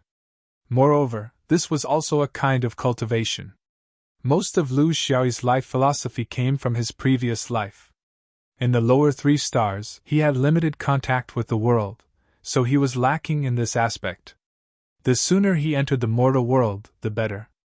If he became a half-immortal and then entered the mortal world, it would be a game, not an experience.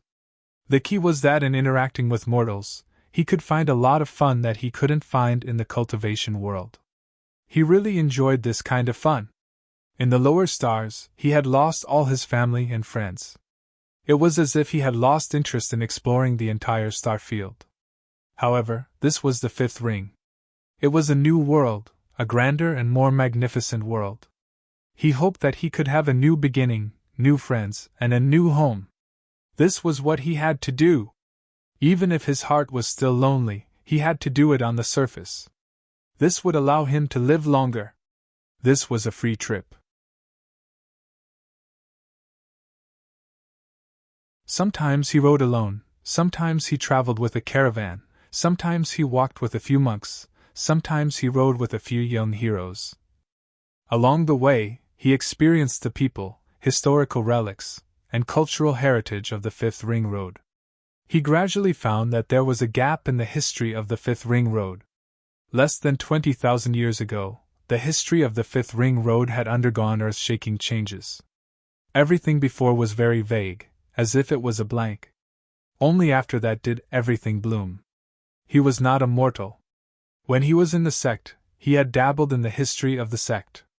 He knew that this was actually the history of the invaders. Almost all of the middle-sized sects and above in the Fifth Ring Road were outsiders. They were once the tyrannical forces of the three major galaxies. The Zhuozhou Galaxy, the Gemini Galaxy, and the Great Thousand Corridor were the forces of these three galaxies that rebuilt the Fifth Ring Road, forming a very diverse cultural heritage. It was not only integrated with each other, but also independent. Every place he passed by had a new experience. This was very interesting. This was a galaxy that was rebuilt by the invaders.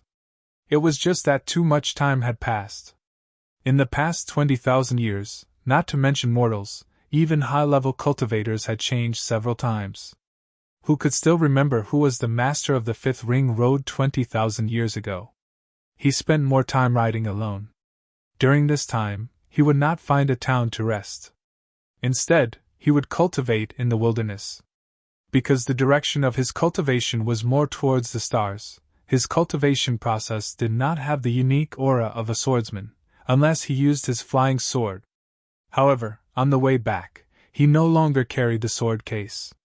Since he was going back secretly, he could not use the name of a swordsman. A month later, in a quiet valley, Lu Xiaoyi, who had finished his cultivation, finally released his flying sword. A month had passed, and he no longer needed to be cautious. In such a vast region, unless a high-level cultivator deliberately searched for him, it was impossible for a Foundation establishment cultivator to find his whereabouts. It was also time for him to practice his sword. He had not used his sword for a month, and had not even nurtured it. He felt a little rusty. He still lacked the aura of a swordsman. He could not live and die with the flying sword. However, when the flying sword came out of the sword case, he immediately felt something different.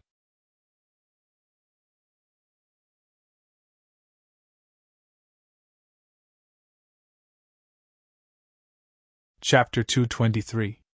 P.S. Begging for monthly votes, begging for subscriptions, begging for everyone's support for my new book. A feeling came from the flying sword. It was no longer a simple flying sword, but it contained a kind of emotion. Lu Xiao immediately realized that the Four Seasons sword had given birth to a sword spirit.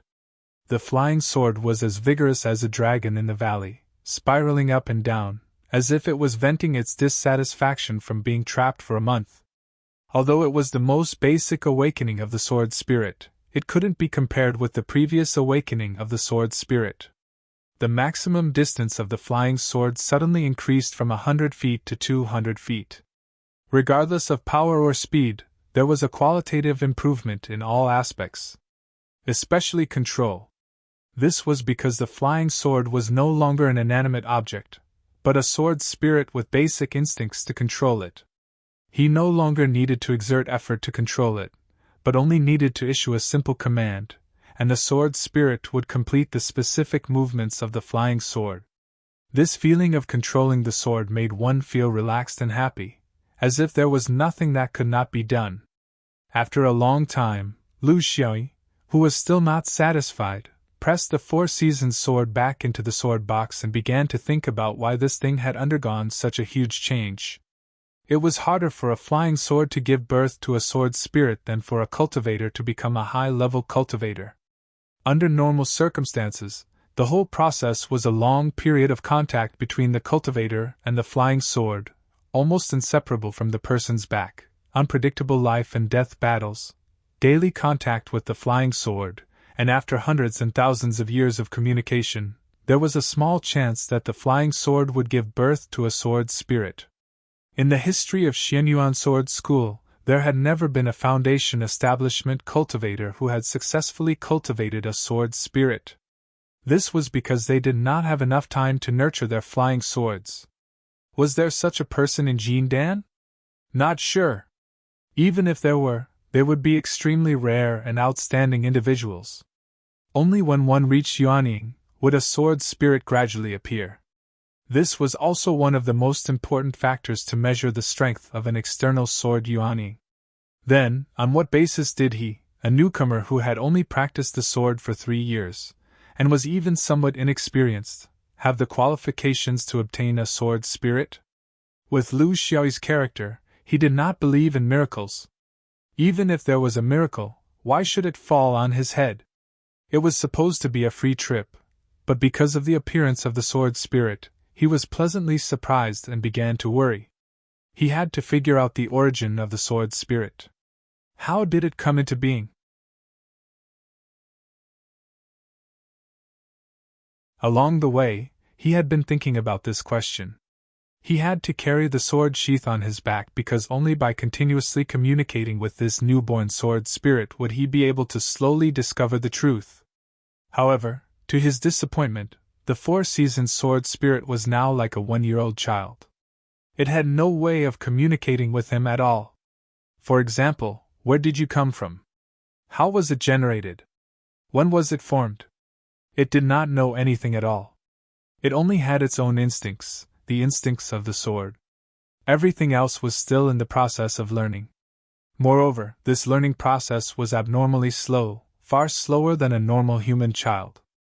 Lu Xiaoyi had changed from a happy traveler to a traveler with a heavy heart. He had no choice but to slowly sort out the recent events that had happened to him in order to determine the origin of the sword spirit. He had to do this because this was the key to mass-producing flying swords with sword spirits. The good news was that he had finally found a swordsman's style that belonged solely to him. His persistence had finally paid off. The bad news was that he did not know the reason behind it. If he could not find the reason behind it, he would not be able to realize his dream. It was like a carrot hanging in front of a donkey. You could see its bright colors and smell its sweet fragrance, but you could not bite it. He roughly believed that there were a few possibilities for the birth of a sword spirit. The first possibility was the material of the sword embryo. Could it be that the sword embryo he had bought had gradually produced a sword spirit after being shelved for a long time? And then he, Lu Xiaoyi, would meet it by chance? This was the result he was most unwilling to face. If that was really the case, it meant that it could not be replicated. In theory, it was not very possible because of the material. An inner sword pill and an outer flying sword were two different concepts. An inner sword pill was in a specific space, such as the small world of the sword tomb in Xianyuan. There was no human interference during the entire process. After a sword spirit was formed into a sword pill, it would undergo a two-way choice with a human. In fact, sword pills were very picky and proud. This was why there were countless failures that became outer swords. An outer sword spirit was completely different from an inner sword pill. It was almost born under the accompaniment of a human. Not only in battle, but also in daily life of cultivation. This was the purpose of carrying a sword case. How was it a sword case? It was more like a baby nurturing box. It could be said that the outer flying sword spirit could be understood as the projection of a swordsman's spiritual will on the flying sword. After a long period of perseverance, it would form a sword spirit that completely belonged to oneself. The relationship between an inner sword pill and its master could be a friendship or a father-son relationship. This kind of sword spirit was more intelligent and independent. Occasionally, it could even throw a tantrum. After its master left, it would regain its freedom and return to the world until it disappeared. The outer sword spirit and its master's relationship was a twin. The coexistence relationship was like the relationship between your brain and your hands. This kind of sword spirit was less flexible and independent, but its obedience was unparalleled. When its master died, it would die the moment it died. Therefore, A flying sword with a sword spirit could not be passed to others. Even if a father passed it to his son, or a master passed it to his disciple, it would not work. This was because the sword spirit would not recognize it. It was because of these reasons that Lu Xiaoyi did not think that this sword embryo sword spirit had its own consciousness, and coincidentally met him. He felt that the sword spirit would completely carry out his orders. Its characteristics were exactly the same as those sword spirits that had been nurtured for hundreds of years. The second possibility was because of the cultivation technique. Sword Song of the Four Seasons. Perhaps this was a great secret hidden among the thousands of swordsmanships in the outer sword? The sword technique with the lowest level and the lowest ranking was actually the best sword technique in the entire Boa Tower. It was able to nurture a sword spirit in advance. This was in line with the style of biographies and novels. It was also in line with the wishes of people who sought to reap without sowing. It was also the charm of cultivation. But was it possible? Tens of thousands of swordsmen, including the experienced and knowledgeable elders and high-level cultivators, could only watch as a sword technique that could change the history of the outer sword technique was placed in the sword turtle tower and collected dust? The sword Song of the Four Seasons was actually a 5-layered sword array. Could it be that the 5 elements could stimulate the spirit?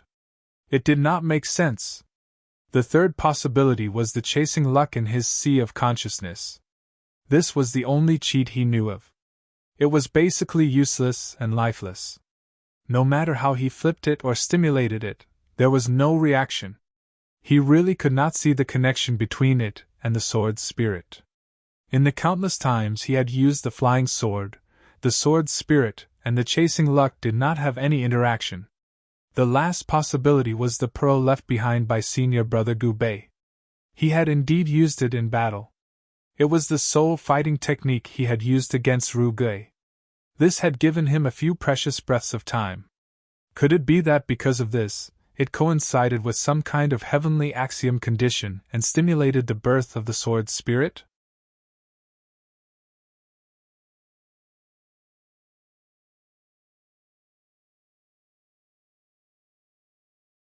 Chapter 224. Lu Xiaoyi continued to experiment and move forward in this confusion. His flying sword was getting sharper and sharper, but he was still confused about the birth of the sword spirit. This confusion accompanied him for more than half a year. He had already passed the center of the hunchback and was approaching Xianyuan. The current situation was that if someone wanted to intercept him, it would be easier. However, he had already entered Xuanyuan's sphere of influence. He realized that someone was following him. It was a very clever tracking. He could feel that someone was behind him, but he couldn't find his specific location. This was an inconceivable thing to him. His spiritual power was strong, and his divine sense could cover a wide area.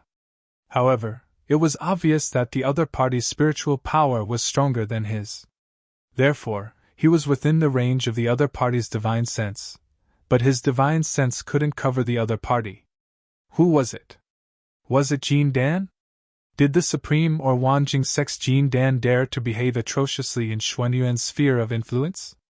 Did he break the rules? He valued spiritual power very much. In his opinion, if a cultivator's spiritual power was strong, then he wouldn't be weak in other aspects. He set up a few mazes, turned around to intercept, hid, and suddenly changed directions. However, none of them succeeded. This person's strength did not lie solely in his spiritual power. At the very least, he had experience in traveling the world and was very good at using spells. The only reason Lu Xiaoyi was able to notice him was because of the faint trace of his spiritual power that shrouded him intermittently from afar, causing him to feel some kind of malicious gaze. He even rested for several days in a place where he ate, drank, and played in a certain city. He would suddenly rush out in the middle of a good night, hoping to discover that mysterious presence. Unfortunately, he never succeeded. When he couldn't take it anymore and left the city, that presence faintly appeared again. Although he didn't show up and didn't fight, Lu Xiaoyi knew that he wasn't a match for him. After many fruitless efforts, he chose to continue his journey. He was very clear that with the other party's strength, even if he flew at full speed, he wouldn't be able to escape. On the contrary, he might even provoke the other party. If it was an enemy, if it was an avenger from Wanjing sect, why didn't he choose to make a move now? Why did he drag it out from behind? Between the various sects, there was a kind of face-slapping called a naked face-slapping. Even if I don't kill you outside, I'll kill you in your own territory. This was confidence in his own strength, and also a blatant provocation.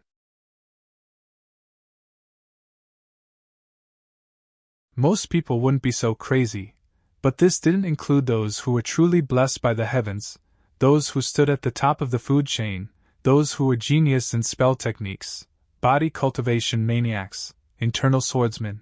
Currently, Lu Xiaoyi's position was still within the sphere of influence of other sects under Xuanyuan's influence. He had yet to truly enter the sphere of influence of Xuanyuan's sword faction. If Lu Xiaoyi's guess was correct, this person should be waiting for him to truly enter the sphere of influence of Xuanyuan before making a move. This was going to be another classic in the battle between a Dharma cultivator and a swordsman. The awkward thing was that he didn't have any good ideas about this.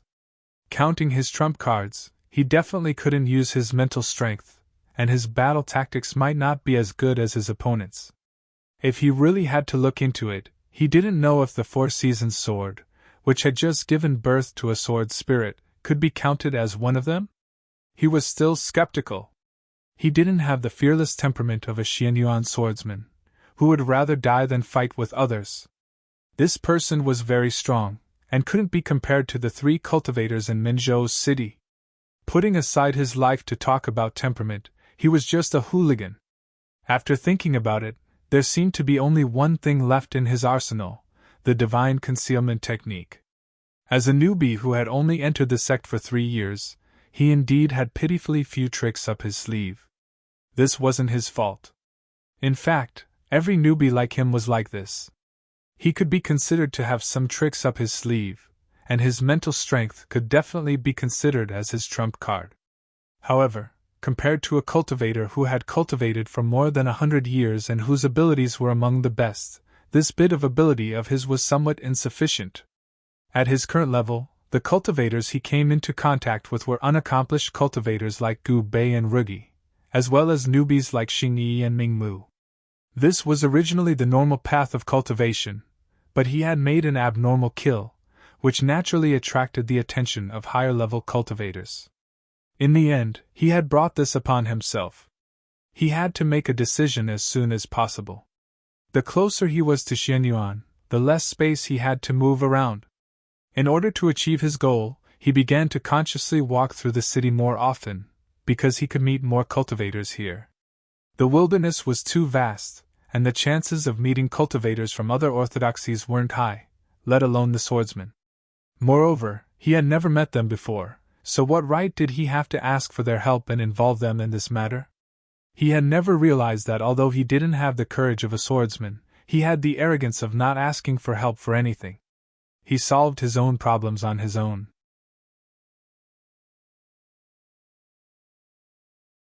This was a habit he had developed after drifting in the universe for countless years, and it was also something he had always insisted on in his original world.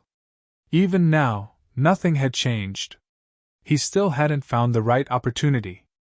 The cultivators he often met along the way seemed to have collectively disappeared. He couldn't see them in the sky, nor could he see them in the city. He couldn't figure it out no matter how much he thought about it. Of course, Lu Xiaoyi didn't know that a large sect nearby was holding a Dharma assembly. It was said that there would be an expert's speech, a powerful cultivator's performance, and many other benefits. This was a Dharma assembly aimed at low-level cultivators, so most of the Wandering Foundation establishment cultivators had rushed over, and the whole area seemed empty. Without his peers, his plan couldn't be carried out. He couldn't do anything by himself, no matter what. Until he saw that clean city again, Hello City. The reason he returned to his old path was that he felt that there was no need to go around in circles, since he had already been caught. He might as well just fly straight to Xianyuan, which would be much more enjoyable. After wandering around Hello City, luck finally came to him. His chance had come. He found a decent restaurant and treated himself well. In the next 2 months, he might not have the chance to leisurely eat and drink. The night slowly deepened. 2 silhouettes stood quietly on the tallest building in Halua City, a wooden pagoda of a Taoist temple in the city. Their gazes were fixed on the brightly lit areas of the city. Usually, there wouldn't be any businesses in such a lively place at night other than entertainment venues. That brat ran away quickly. We only just discovered him and let him run into the city. Otherwise, if we stopped him outside, the 2 of us would have already started our journey back, right? One of the cultivators snorted coldly. The other cultivator laughed. 'Cause Starlight Guidance can't fool us. It's him. So what if he hid in the city? Won't he never come out? Or will he ask Xianyuan for help? We'll wait for him for 3 days. If he doesn't come out in 3 days, I'll go in and drag him out. Using mortals as a cover, if news of this were to spread, where would Xuanyuan's face be? A 3-year-old swordsman. We can control the power of our spells, but he might not be able to control the damage of his flying sword. If he really did hurt mortals, it's most likely him.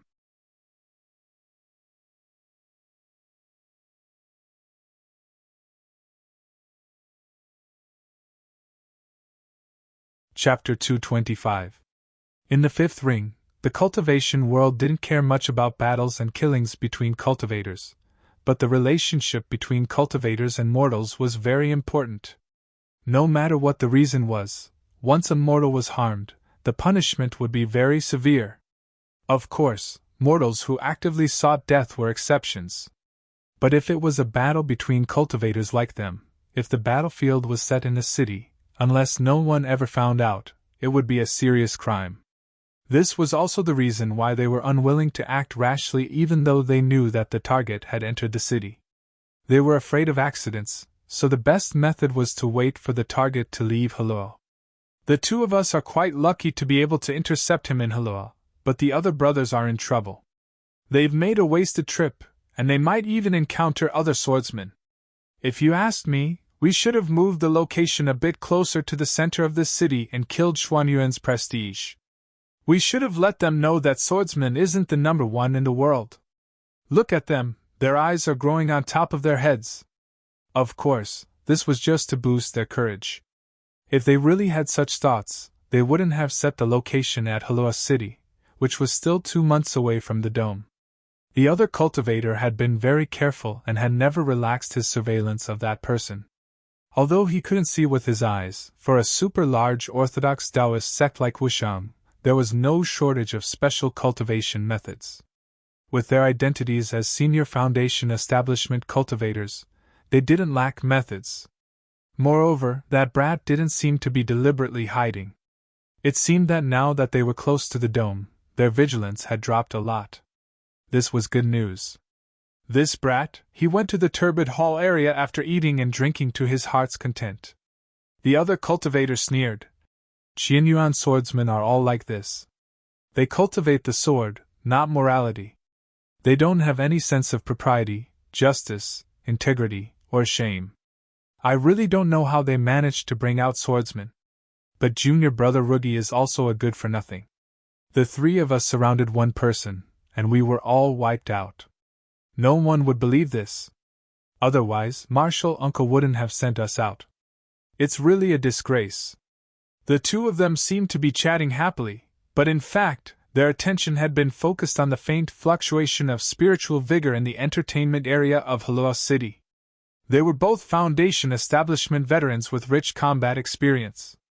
Both of them were in the late stage of Foundation establishment. Although they were not at the top of the group of Supreme Foundation establishment, they were still the backbone figures. They were not comparable to Ru Gui, who was not proud of himself.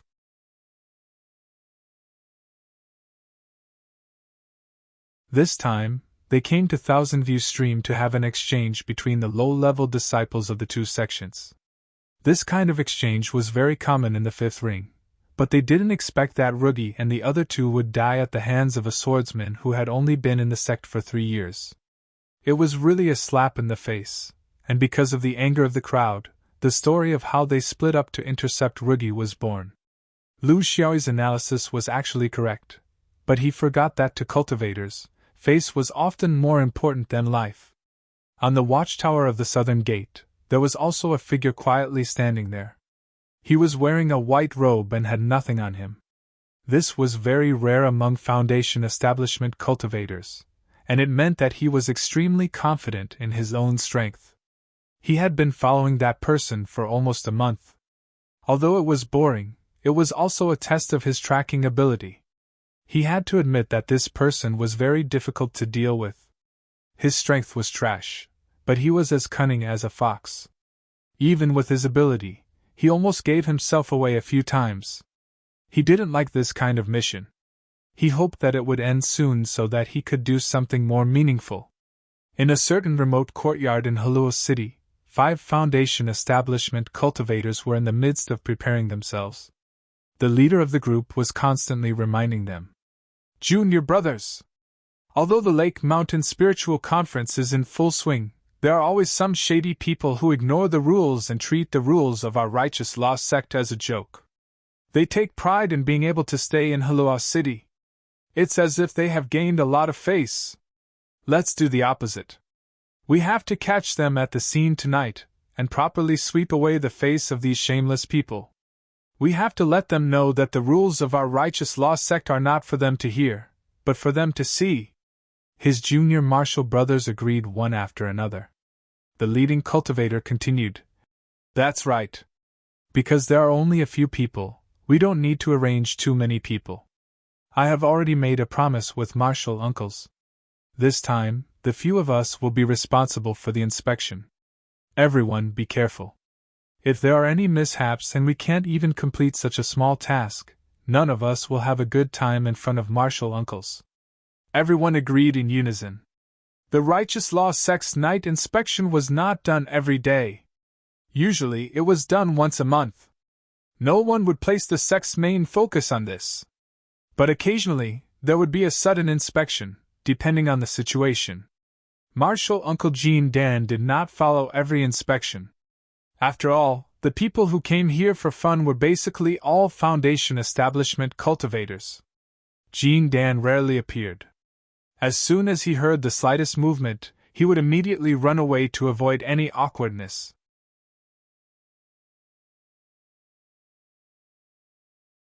Regarding this, the Righteous Law sect did not care.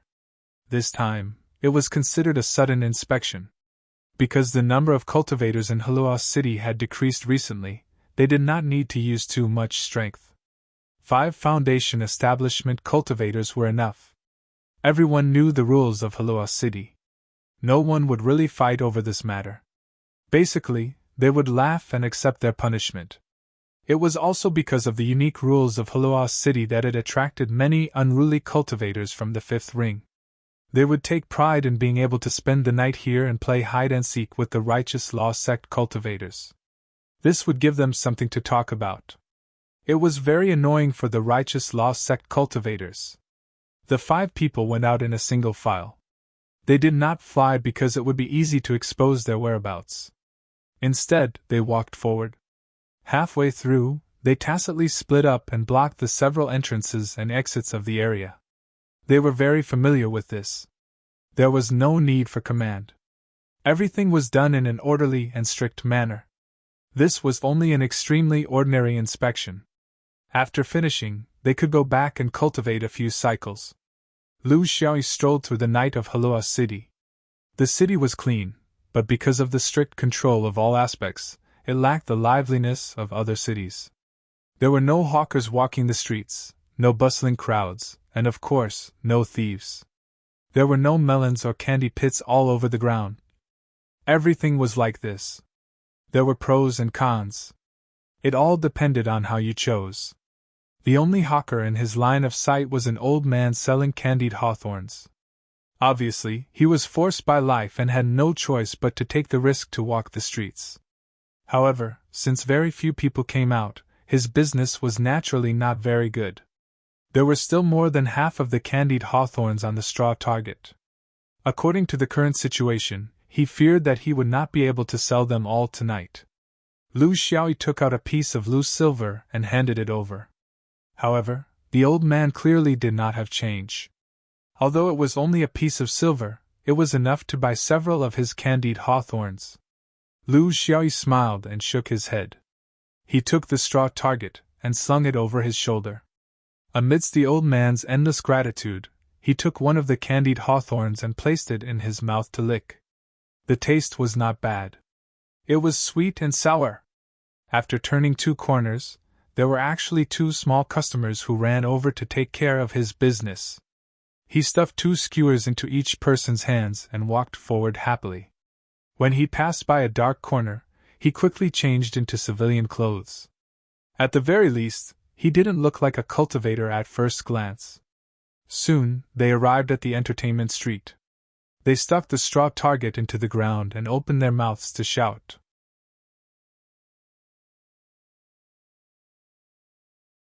Righteous Law Sect Night Inspection. Unrelated mortals, step aside!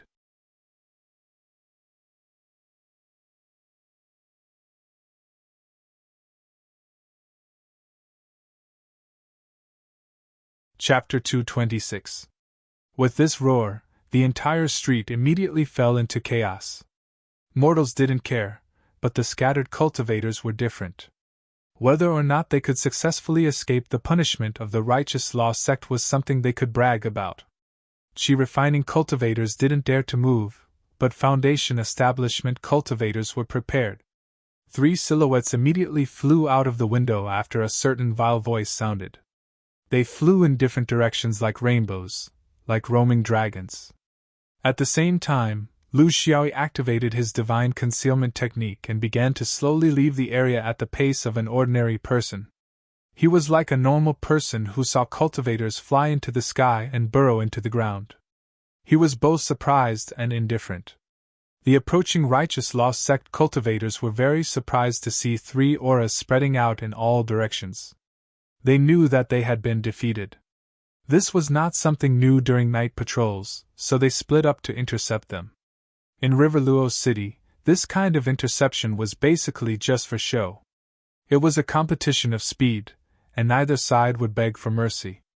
The Seeking Spring cultivators would not offend a local tyrant like the Righteous Law Sect over such a trivial matter, and the Righteous Law Sect would not harm the escaping cultivators over such a trivial matter. But this time, it was different. Because there were still several auras rapidly approaching. 2 of them came from the Taoist temple in the city, while the other came from the city gate. Unlike the cultivators in the entertainment area who had a game mentality, these 2 auras were purely for battle. Because they were all well-known figures who had grown up in the cruel competition of the 5th ring. The candied hawthorn seller looked at the sky with the attitude of watching a show, but he discovered that his shout had called out even more people of unknown origin. According to his judgment, it should be a few panic-seeking spring cultivators and another mysterious person who had been watching him for a month or so. But now there were 2 more groups. One group was still within reason as the Righteous Law Sect cultivators came out to enforce the law, but the other group came out of nowhere. He still hadn't figured out what was going on below, but a fierce battle suddenly broke out in the sky. At this time, no one cared whether they were in the sky above a mortal city or not. When it came to life and death, the essence of a cultivator was undoubtedly exposed. The cultivators flying from the Taoist temple continuously used spells. One was as fiery as a torch, the other was as cold as frost. But fortunately, they hadn't completely lost their minds and only used single-target spells, not area of effect spells. The reason why they didn't care about the spells in the sky was because they had no other choice.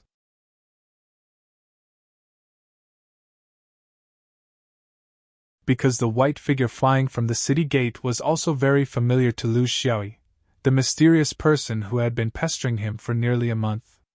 He was the real one who made the first move. 1, 2, 3. In the blink of an eye, more than a dozen sword lights gushed out. It was completely unreasonable, and there was no greeting at all. Just by looking at the sword lights, one could tell that this was not a spar, but a fight to the death. Lu Xiaoyi didn't know who this person was, not an assassin's identities TSSSS? He's SS at the same time, he also understood the origins of the two cultivators. They were either Supreme or Wan Jinglu. They were the real avengers who had been waiting here for their revenge. In the end, he had managed to call them out with a single shout. His T-test, if he wanted to, he could have slipped away and no one would have noticed. No matter how powerful the people in the sky were, they couldn't possibly care about the culprit in the crowd below in the middle of a fierce battle. His was a failure. Because he couldn't move his legs. He couldn't let the person protecting him face the enemy alone, while he, the mastermind of this incident, ran away without a care? Although he wanted to be a rice worm, he wanted to be a rice worm with a clear conscience. Lu Xiaoyi's heart was filled with endless complaints, all directed at the swordsman. Without a doubt, the news of him killing people had been sent back to the dome, and then the protective sect had sent out elites to protect him. As for why it was an inner sword and not an outer sword, this was still unclear. The problem was, why didn't you say something? Why are you acting so mysterious? Why are you putting on airs? Why are you acting like an expert? If he'd known earlier that it was Xuanyuan's inner sword that was tailing them, he would have had 10,000 ways to easily take care of these two magic cultivators. Seeing the three fighting fiercely in the air, with outsiders unable to interfere, Lu Xiaoyi couldn't help but complain in his heart. Even more cultivators were complaining. Those were the 5 righteous law cultivators and the 3 seeking spring cultivators. They didn't chase or run, the battle in the sky wasn't completely unrelated to them. The righteous law sect was the landlord. If you found Dalhousie in the middle of the night, if a flying sword technique injured the mortals below, they would also be held responsible. The same logic, the 3 seeking spring cultivators couldn't explain it clearly. The leading righteous law cultivator stomped his foot. What are you still looking at? What are you standing there for? Why aren't you setting up the barrier below? If a flying sword technique falls from above, we'll have to block it.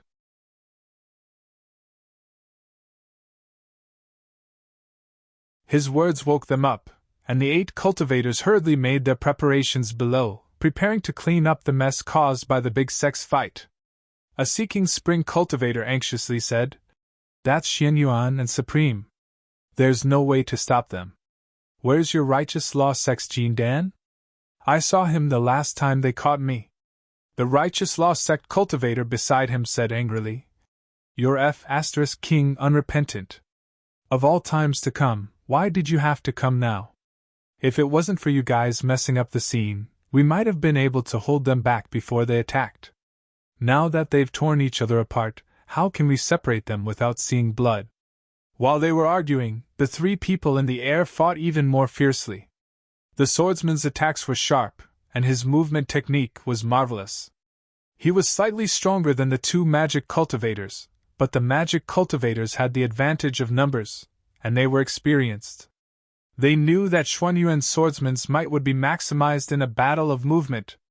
Thus, they decided to guard a space and not leave, allowing the swordsman to move around blindly like the wind. Another advantage of doing so was that the cultivators below would be busy defending the city, and there wouldn't be anyone rashly attacking. This was because this place was already vaguely within Xuanyuan's sphere of influence, and the righteous law sect was definitely biased towards Xuanyuan's sword sect. If they were to fly into the wilderness outside the city, there was no guarantee that there wouldn't be anyone who would try to stop them. They were also very puzzled. They were clearly chasing an external sword newbie, so why did they suddenly change to an internal sword expert? To them, a prolonged battle here was actually disadvantageous to them. Although magic cultivators were the most durable, this was Xuanyuan's territory. If another swordsman passed by, the 2 of them might not be able to return alive. The 2's divine senses clashed, and they came to a decision. They had been friends for decades, and they understood each other very well. In an instant they found a solution that suited their characteristics.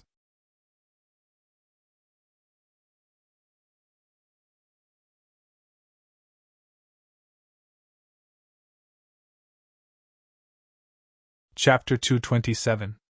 Among the 2 supreme Taoists, one of them had learned a very special technique called the technique of string lifting.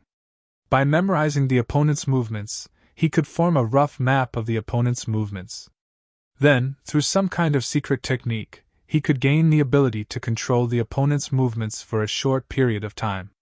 This wasn't a secret technique that could be easily used in a battle, because it was very difficult for cultivators to divide their attention to do this during an intense battle. At least, it was very difficult for Foundation establishment cultivators to do this.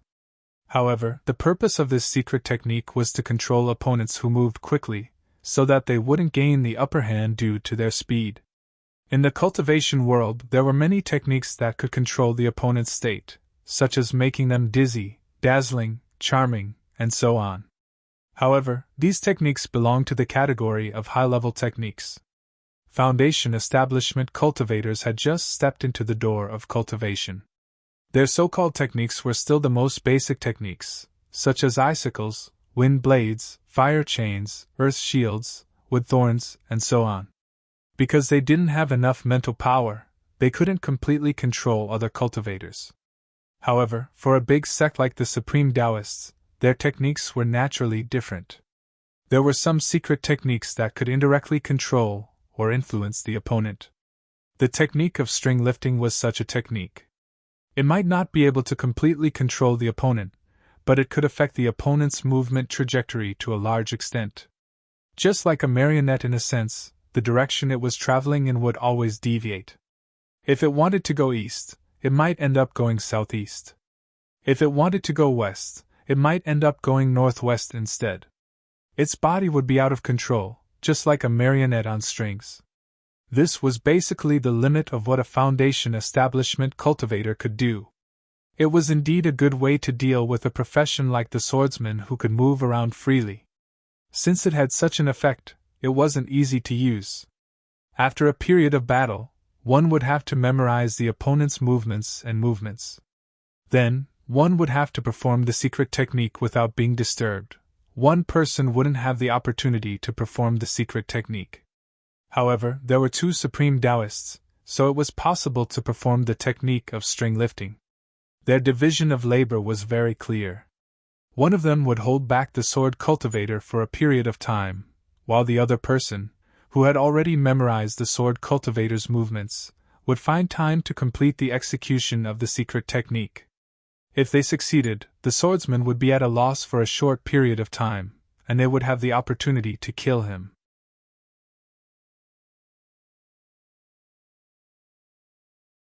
Even if that didn't work out, they would still be able to retreat. This was a perfect plan. If you don't consider the influence of other external factors. Of course, they didn't think that the righteous law sect's cultivators would dare to rashly interfere, not to mention those rogue cultivators. After offending a giant like Wushang, what good could come out of it? Several cultivators from the righteous law sect and a few rogue cultivators were below receiving the aftermath of the battle, but it wasn't hard for them. The three cultivators in the battle were indeed experts from large sects. Even if the battle was so intense, they were still able to control their moves and didn't directly fly towards the city below. This was the basic quality of daring to fight above a human city. However, they were still very careful. They were afraid that the moment the two sides fought to the death, a big move would be revealed. This was something they had to guard against. Of course, under such careful circumstances, they were also the first to discover that another cultivator had appeared below them. This was a strange young cultivator. On his shoulder was a strange magic tool that looked like a spiked club. However, upon closer inspection, that wasn't right. It looked more like a grass target with candied haws stuck on it. Perhaps it was just a grass target, without any fluctuations of spiritual opportunity leaking out. This was also a Foundation establishment cultivator.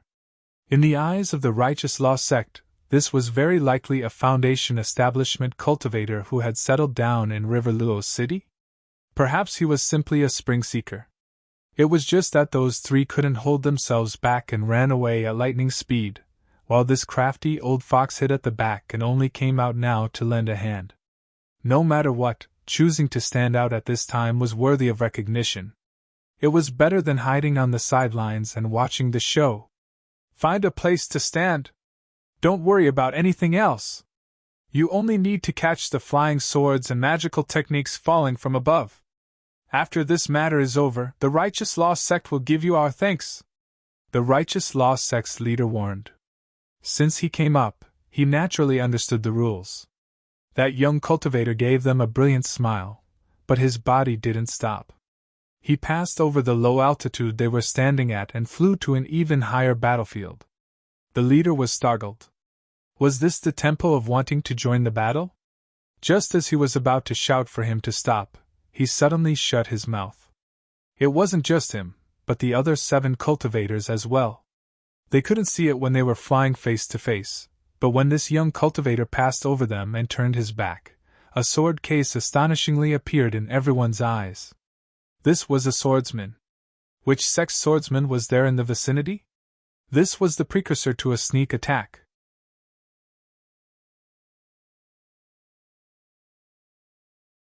However, no one could say anything. You 2 peerless swordsmen have been fighting one for such a long time, yet you don't allow a swordsman to fight 2 against 2? A battle between Foundation establishment cultivators wouldn't be held in the air. That was because it was difficult for them to survive in such a place. In a situation like this, it was impossible for them to affect a mortal city at such a low altitude. Therefore, they had been fighting in the middle of the sky, at an altitude of over 1,000 zhang. The righteous law sect's cultivators were waiting to catch the flying swords a few hundred zhang below. In their opinion, it wouldn't be easy for an external swordsman to launch a sneak attack, because the flying swords of the inner swordsman above them were only about 300 zhang. External swords were far inferior to inner swords, this was a well-known fact. Therefore, if this person wanted to launch a sneak attack, he would have to be at least 200 zhang away from the battlefield. This position was already far away from the righteous law sect's cultivators. With such a sudden rise, it would be difficult for the peerless cultivators to not notice. In the end, there was a high probability that it would be a 2 against 2 result. However, they were wrong. As soon as this young swordsman flew past them, he opened his mouth and shouted for a cellar. Sugar-coated haws, sour and sweet. At the same time, a flying sword slid out from the sword case, silently and slowly climbing upwards, without a trace of killing intent or power. It was like a venomous snake, slowly approaching its prey. The snake didn't spit out its tongue, and its scales didn't open. All the cultivators who saw this scene felt a chill run down their spines. With such a slow speed, how high could it climb? There was still a distance of 400 zhang from the battlefield, far exceeding the swordsman's theoretical control distance. Even the inner sword pellet, which was a formless and intangible flying sword, could only reach a distance of 300 zhang. How could this completely materialized flying sword maintain its lock on the target? The flying sword was still climbing, hidden in the darkness, hidden in the increasingly intense spiritual vigor explosion of the battlefield. In the cultivator's perception, if they searched with all their might, it would be impossible for such a close distance to not arouse suspicion. However, this was a battlefield. Most importantly, its target was immersed in the final crucial moment of pulling the string. In the next moment, that cultivator's magic power circulated wildly, finally completing this troublesome but very effective spell. At the same time, the white-robed swordsman suddenly felt that he had lost control of his movement, involuntarily creating a diversion.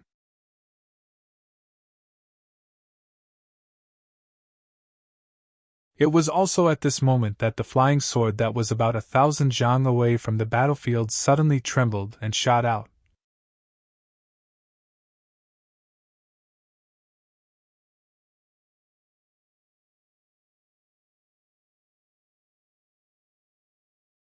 Chapter 228.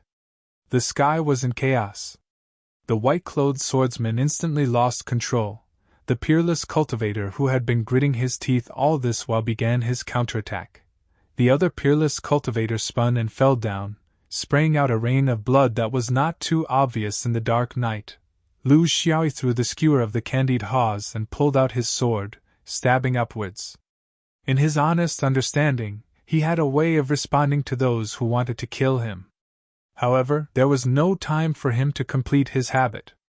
The white-clothed swordsman immediately gained control of his body after the death of the peerless cultivator. In his anger, he erupted with all his strength. His opponent was originally slightly weaker than him, and had already used up too much of his mana in the fight. He thought that he could wait for his comrade's help, but instead, his comrade died and another swordsman appeared. There was no way to fight this battle. He planned to forcefully escape, but at the most critical moment, he forgot the number one taboo when fighting against a swordsman. One must never show one's back to the swordsman. If he was a mentally strong cultivator, the best way would be to fight against Lu Xiaoyi, leaving life and death to fate. If he was lucky, he might be able to control this young swordsman who had only joined the sect for 3 years. If he was unlucky, he would have a scapegoat. However, he did not have the natural courage of a warrior. He was afraid, and the result was very simple. When Lu Shi rushed over, he was torn to pieces by the flying swords that filled the sky. Lu Xiaoyi bathed in the rain of blood in a daze. He took deep breaths, closed his eyes, and swayed slightly, as if he was enjoying the beauty of this moment of slaughter. The heavens took pity on him. He was just trying his best not to faint. However, the cultivators of the righteous lost sect below had a different feeling. They knew that the white-clothed inner sword was stronger than this young outer sword, but they would rather face that inner sword than this perverted outer sword. The ridiculousness of carrying the candied haws, the flying swords that were like venomous snakes, the cruelty of breathing in the rain of blood, all of these painted him with a layer of bloody commentary. Even the white-clothed swordsman could not bear to watch any longer, and shouted, "Hey! Even if you like to drink human blood, please find a place where there is no one around. Acting so unscrupulously in public, it makes our Xianyuan seem like a demonic sect." Lu Xiaoyi opened his eyes, and weakly began his explanation that no one would accept. "I'm dizzy!" The white-clothed swordsman snorted, as if he was dissatisfied with this clumsy lie. So what if he liked the smell of blood? There were tens of thousands of swordsmen in Xianyuan. How many of them did not like the smell of blood? Why did he have to use such a lie? "Let's go!"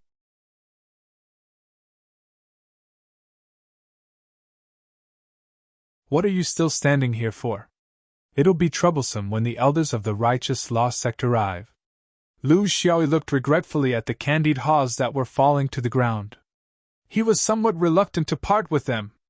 It was not because he wanted to pretend, but because he suddenly felt that the sweet and sour taste of the candied haws after killing someone would greatly reduce his discomfort. Yes, when he went out to do business in the future, he must bring more of this stuff with him in his storage ring, so that he could recover as quickly as possible. His thoughts were completely based on his own state, but he had never thought of how perverted it would be to lick a piece of sugar-coated hawthorn in the midst of blood after killing someone. This would bring him a nickname that he would never be able to erase in this lifetime. And all of this originated from a coincidence in River Luo City. Lu Xiaoyi flew in front, and soon, he felt that faintly discernible divine sense behind him, which made him feel very uncomfortable. The swordsman's arrogance was already carved into their bones. It was as if knowing a foreign swordsman was a disgrace to them. Can't they act like a normal person? Let's meet, have a drink, be friends, and help each other out if there's anything. Is there a need to act all high and mighty? What was originally an easy mission became dangerous because of the swordsman's arrogance. After the mission, he still did not wake up and was still as arrogant as before. Although Lu Xiaoyi was saved, he did not feel much gratitude. He also saved that guy once, so they were even. When he really matured one day, he would find a chance to let this guy know the power of an external sword. He was filled with resentment, and the white swordsman behind him was also unhappy. He originally thought that this was an extremely simple mission for the sect. An external sword newbie had caused trouble outside and killed someone, and the sect had secretly received the news. As a precaution, they notified the nearby swordsman to pay attention to this person's whereabouts. If they found him, they were to protect him and return to the mountain. He was lucky to have bumped into this person. He liked to fight, but he did not like to protect others. This was a waste of his precious time. But since he had encountered this person, he would resolutely complete the mission given by the sect. But from what he understood, there were many ways to complete the mission. The worst way was to appear beside the newbie and scare away all those who were plotting against him. The protection would be completed smoothly, but it was meaningless to him. From his point of view, the safety of the newbie was not important. What was important was those who dared to extend their claws in the western regions. Losing a small swordsman was normal, but if they could break the hands that dared to extend their claws, it would be more in line with Xuanyuan's interests.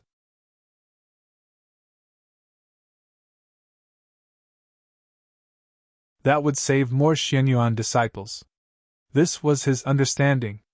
It had to be said that internal swordsmen were always very confident, so confident that even the orders given by the sect were mixed with their own judgment. He was not worried. Familiar with Xuanyuan's internal affairs, he knew that the order must have been given by the sword chi rushing to the heavens. But he was under the control of Wen Guangfeng's chaotic Thunder Palace. Even if the newbie lost his life in the end, and he cut off the hands of an external power, at least in the Thunder Palace, he would receive unreserved support. This was the reason why he had been hanging at the back without going forward to acknowledge him. He did not treat the person in front as a target to protect, but as a bait. As long as he caught the big fish, what did it matter if the bait was lost or not? But the process of the matter made him suffer the pain of worry. This newbie was so troublesome, making the originally easy tracking extremely difficult.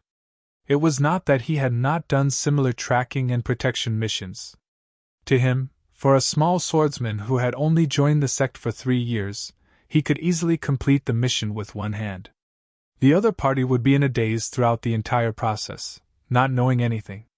But this person was extremely troublesome. He seemed to have realized that he was being followed, so he tried to escape in every possible way, using all kinds of tricks. There were several times when he almost fell into the newbie's trap. This made him vexed, but also made him stubborn. He wanted to see if this newbie could dig him out. Reality proved that he had failed.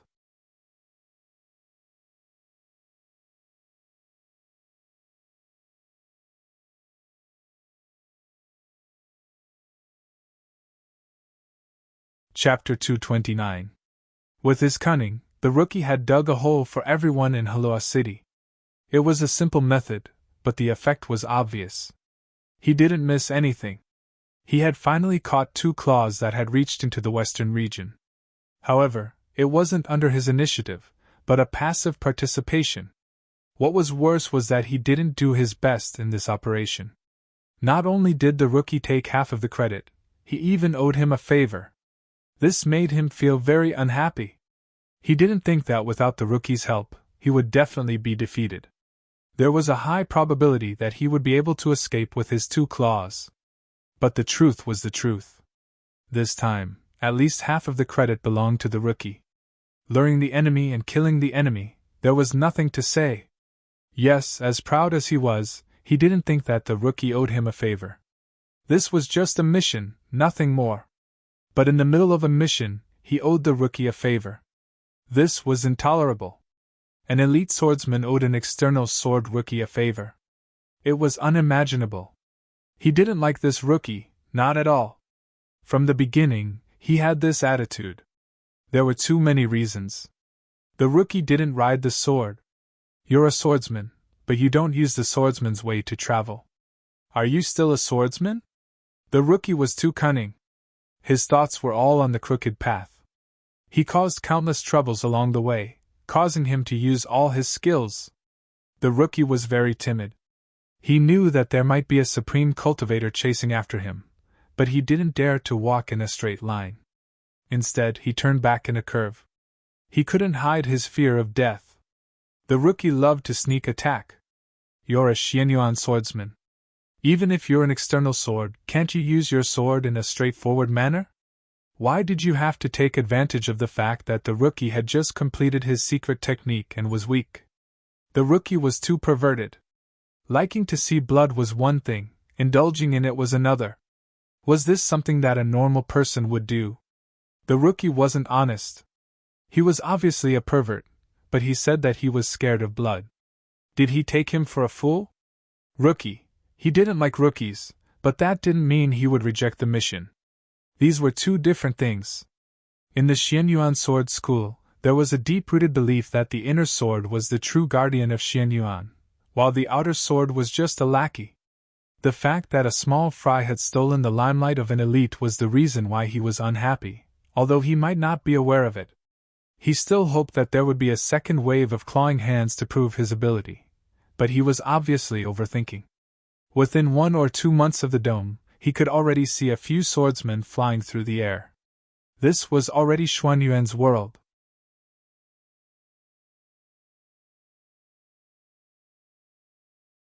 In the unwritten rules of the Fifth Ring, if an external force entered the territory of the Fifth Ring, it was not necessary to kill them on sight. Instead, it was necessary to distinguish them by flying height. For example, for a Foundation Establishment cultivator, if a Supreme or 3 Pure Ones cultivator came here, they could either run on the ground and no one would find trouble with them, or fly at a height of 5,000 feet. This was a sign of respect for the master. At most, a swordsman would come over to ask, but they wouldn't directly attack. If a Foundation Establishment cultivator directly swaggered through the air, there would definitely be a flying sword coming over to greet them. As for how they would continue, that was another matter altogether. This was the case for cultivators in Xianyuan territory. If a swordsman went to the southeast region or the Air Sea region, it was the same in the territories of the Supreme and 3 Pure Ones. A powerful dragon could not defeat a snake in its own territory. After a month or so away from the dome, the swordsman's flying sword could be seen every day. He finally didn't have to worry about the rookie anymore. He shook his body and left on his own. On the other hand, Lu Xiaoyi continued at his own pace. Originally, he wanted to use this opportunity to explore the mortal world more. Since other places were dangerous, there shouldn't be any problems in the area under the influence of the Xianyuan sword sect, right? Just the area under the influence of the dome for 2 months was enough for him to travel for a few years. However, because of the sword spirit, he had to return to the mountain. Only when he returned could he buy the materials to continue his countless guesses. Previously, he didn't have much interest in swordsmanship because no matter how good he was at external swordsmanship, he was nothing more than a lackey in the eyes of the inner sword sect in white. But now, he saw a different hope. At the very least, in just a few months, the distance he could control with the 4 Seasons flying sword had surpassed the proud and arrogant inner swordsman. This was unimaginable, and filled him with hope. When he finally saw the snowy peaks of the dome that reached the clouds, he couldn't help but sigh. He also heaved a sigh of relief. He, who had only been in the sect for 3 years, didn't have much of a sense of belonging to the sect, and didn't feel like he was going home. But there was one thing, a feeling of relief in his heart. No matter what, it was a reliable place to stay. And when he was in danger, the sect didn't hesitate to lend a helping hand, although that guy wasn't very reliable. Just like how he had left quietly, now he was returning quietly. No one knew, and no one cared. Therefore, no one waited for him. It was just like how he had stayed in the colorful world under the snow-capped peak for a period of time.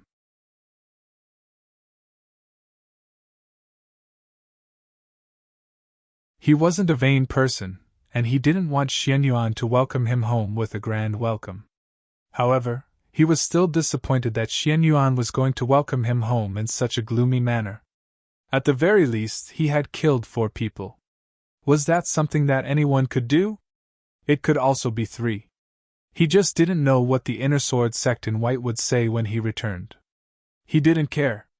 It would be best if someone took the initiative to shoulder all the troubles he caused outside. Wasn't Xianyuan happy to hear about the battle? Let them be happy. He just wanted to live his life well and not be bullied by others.